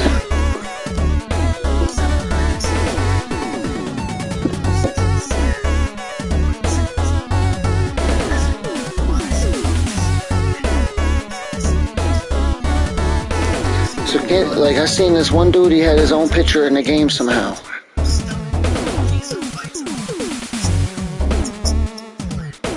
That's a thing though?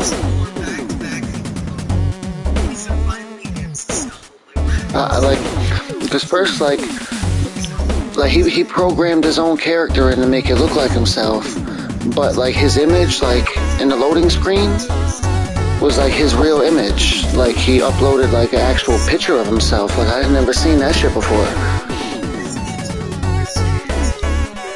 Unless the character he made looked that good. I think he uploaded an actual picture of himself, I thought.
So the angry video game nerd, his friend is this guy Mike Matei or whatever. So if you, like on YouTube, if you type in these letters, you don't even need to know how to spell it. You just type in Mike, M-A. The one that says like E-I or A-E-I at the end or whatever, that's the video game dude. He used to be the angry video game nerd's like partner. They used to make videos together. But the angry video game nerd, he got hired by this company on YouTube. that gets like millions of views, and they started helping him make better videos. So the other guy went off on his own because they didn't want to give him a deal. They said, we'll take you, but we'll take the angry video game nerd, but we ain't taking his sidekick over there with us. We're not giving him a deal. So he's still popular too though. Like they play retro games all the time. They're like the main retro dudes, but they make high quality videos though. Or the other one's called, it's Cinemassacre. Cinema Massacre or whatever, Cinemassacre.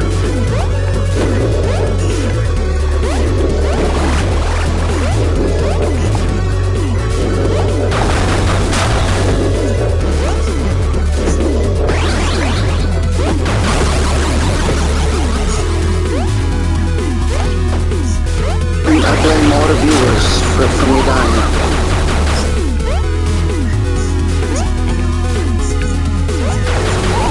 He said 1 like equals 1 death. A lot of likes. A lot of death. Oh fuck. Come on.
Dr. Disrespect. Remember Dr. Disrespect?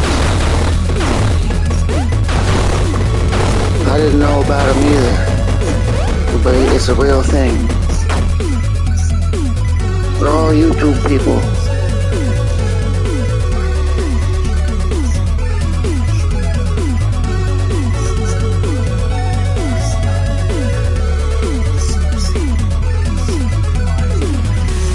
Or Dr. Disrespect, he's the Call of Duty guy.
blame the viewers.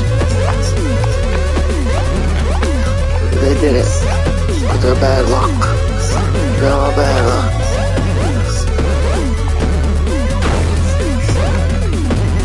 Rex Viper. Oh, I ran into the wall. Rex Viper.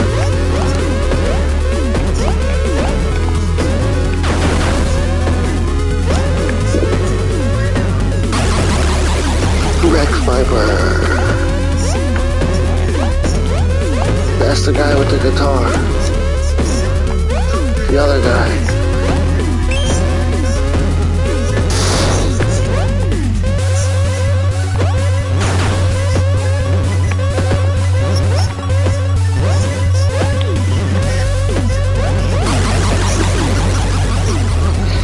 More skulls.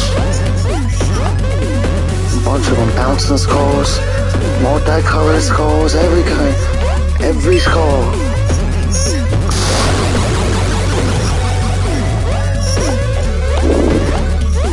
Another one of them kind of parts.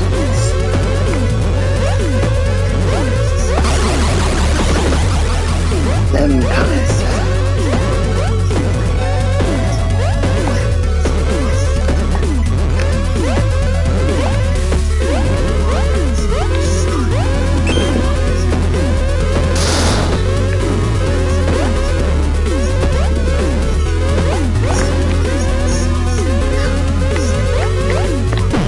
There, I beat it. And I got the start out the word nerd. I died 12 times. I died 12 times. What now?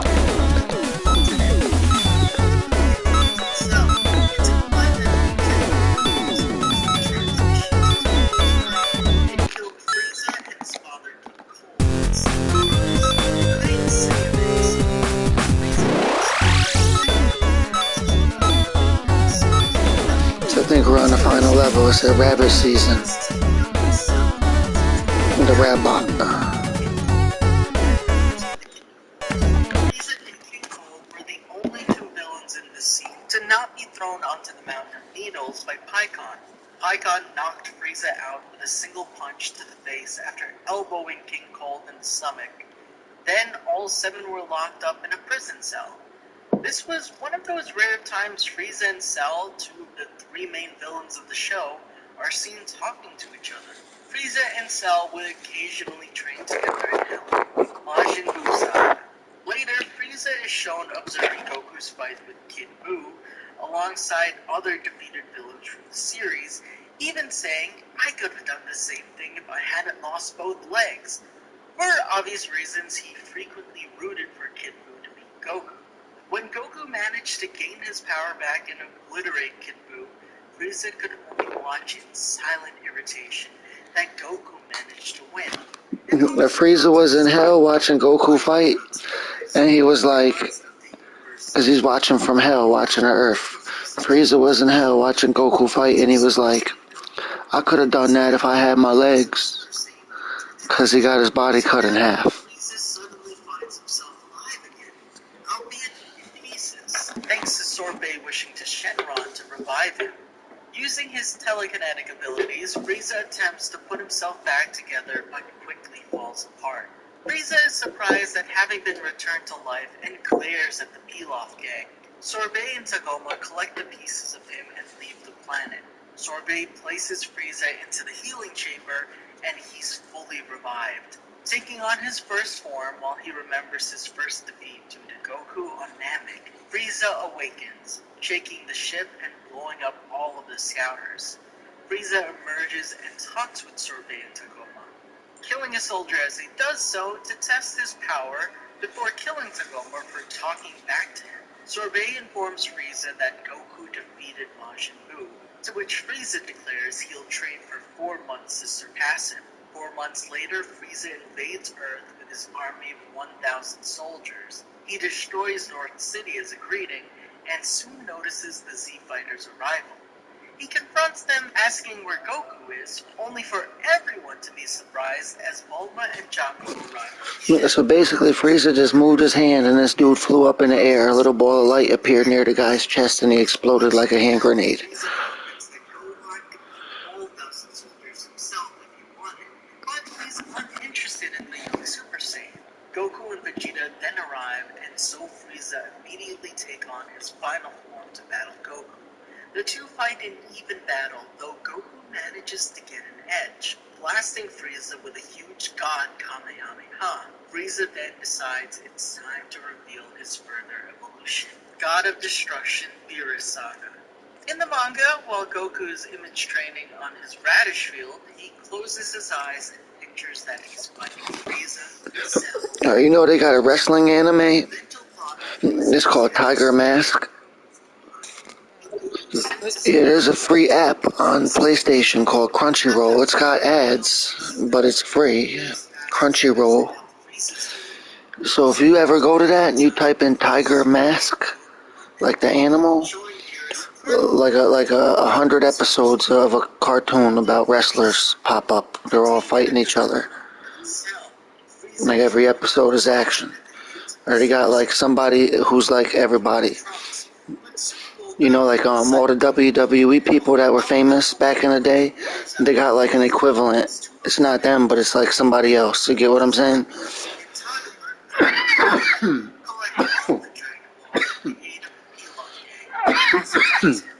Like there's one episode where this guy who's like Andre the Giant, he's in the parking lot of the arena and he rips a tree out of the ground.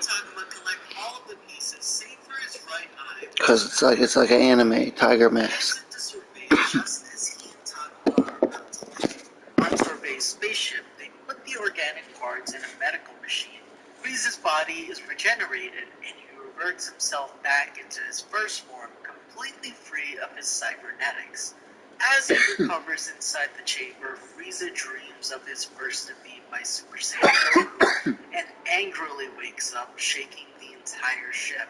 He was then introduced to Sorbet and Tagoma while they explained to him how they brought him back to life and how they could bring King Cold back to life as well, but Frieza suggested that there was no need for that and suggested he would need to wait for his vengeance against the Saiyans. Afterward, he announces to his soldiers that he will not be satisfied until the Super Saiyans, Goku and future Trunks, have both been killed. Tagoma then suggests that Frieza put his grudge against the Saiyans behind him and focus on reconstituting his empire. Angry at Taguma's suggestion to leave the Saiyans alone, Frieza shot Tagoma with ki blasts instead of killing him, because he considered it boring to kill him quickly. Frieza is then informed by Sorbet that Goku's powers have surpassed that of even Majin Buu, which is far more than Frieza could have imagined. But due to him being a prodigy, Frieza believes that through 4 months of serious training, he'll be able to reach a level of power high enough to wipe out the Saiyans.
I'm at the very end of the game.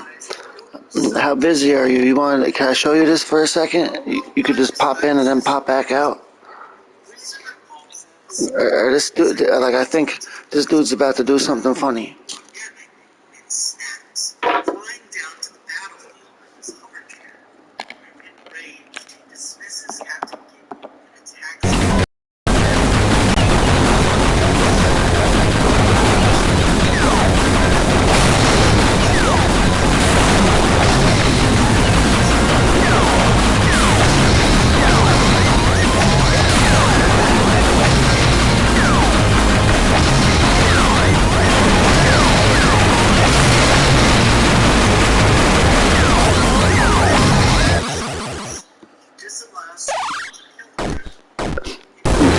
That was, but I gotta fight it. I think I can only guess. Bugs Bunny. That's Bugs Bunny right there. After they never gave him no work. And he's been in the film in years. Space Jam. Space Jam. That's what it was. That's what I'm calling it. It's the Space Jam. Like the song, remember?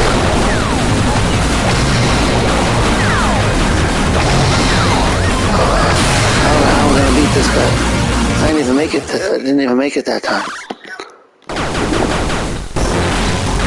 So you can't hurt him in this phase, apparently. Or you can only just run.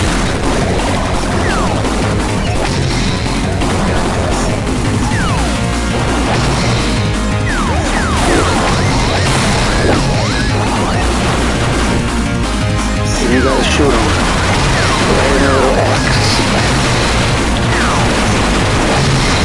You gotta tinker with the stinker in order to beat this guy.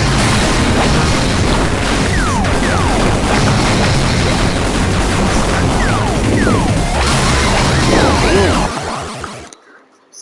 Oh, he got a life bar though. And I got cans of beer. I got cans of Heineken, he got a life bar.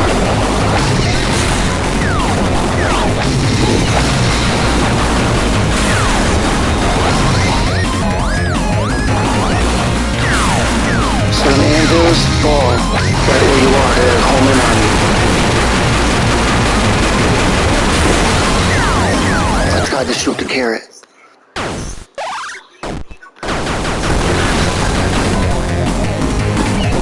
Just dodge. You're on. Forget it.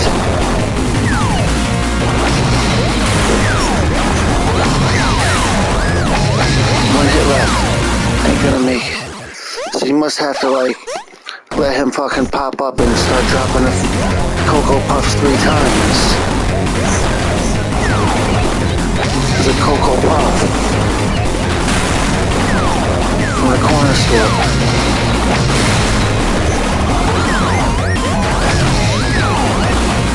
Damn. It's a Cocoa Puff.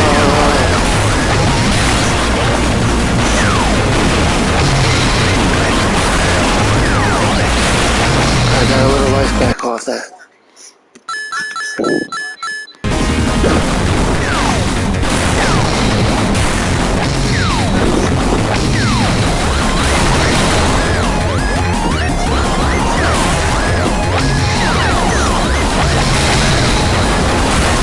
Time those eyes. That fire in his eyes. Coco Power. Coco.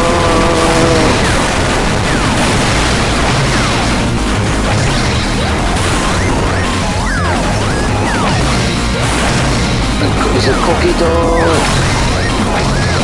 Oh, I forgot he got a life bar.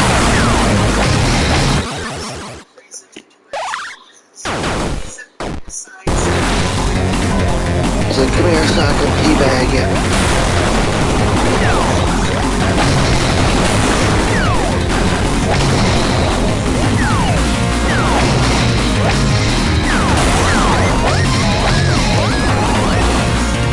shook my head no because I got hit.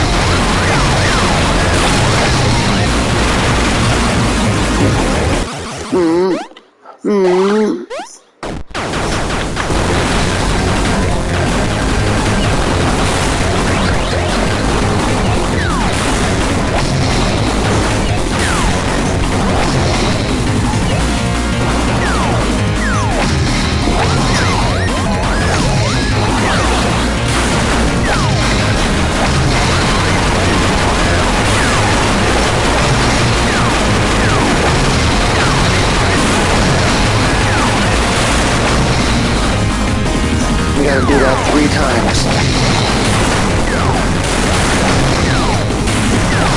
And those anvils, they fall like where you are. Like if you stand still, that's how you know where they're gonna fall, wherever you stood at.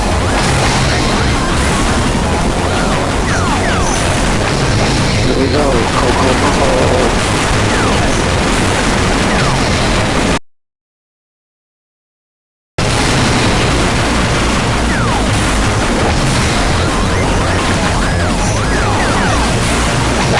That's the furthest I made it yet. I'm gonna beat it this time.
Damn, I made it further last time.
Jimmy Cocoa Puffs.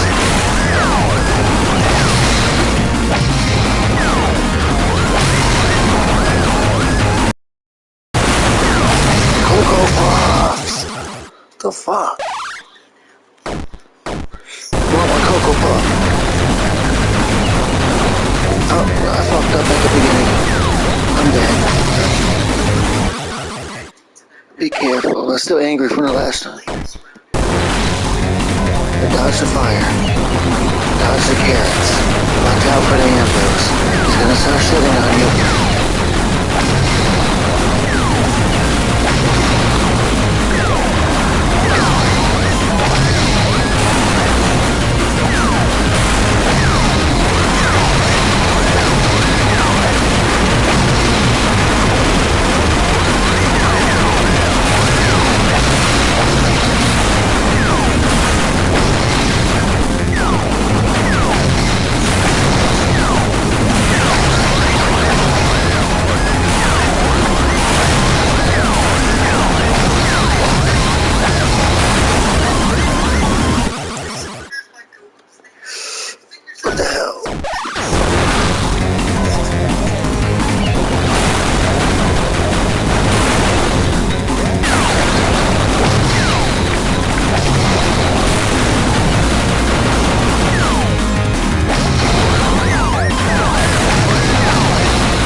right there.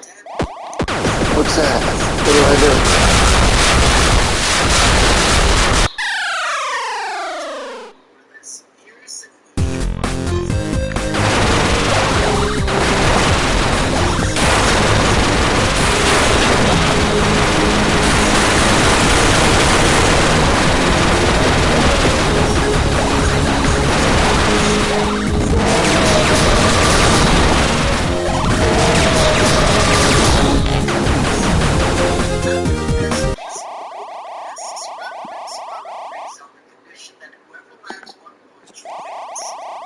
He's in hell.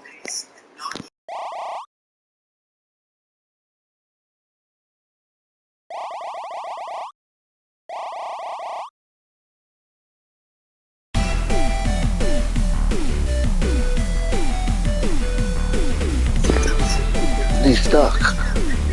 That'd be the next one. So how do I get out? We gotta fight this guy again? Cause that's the first boss from part 1. Right there. And them little guys are called shit pickles. The little pickles with shit on their heads.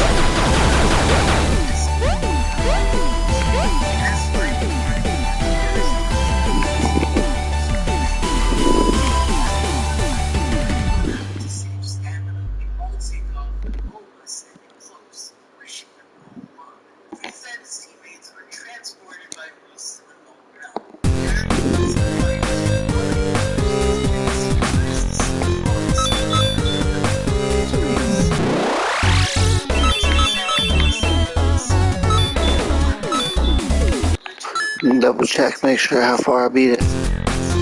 Yeah, I think we did everything. So I'm ending the stream. I'm closing the game. So you can exit the share play then, because I beat it.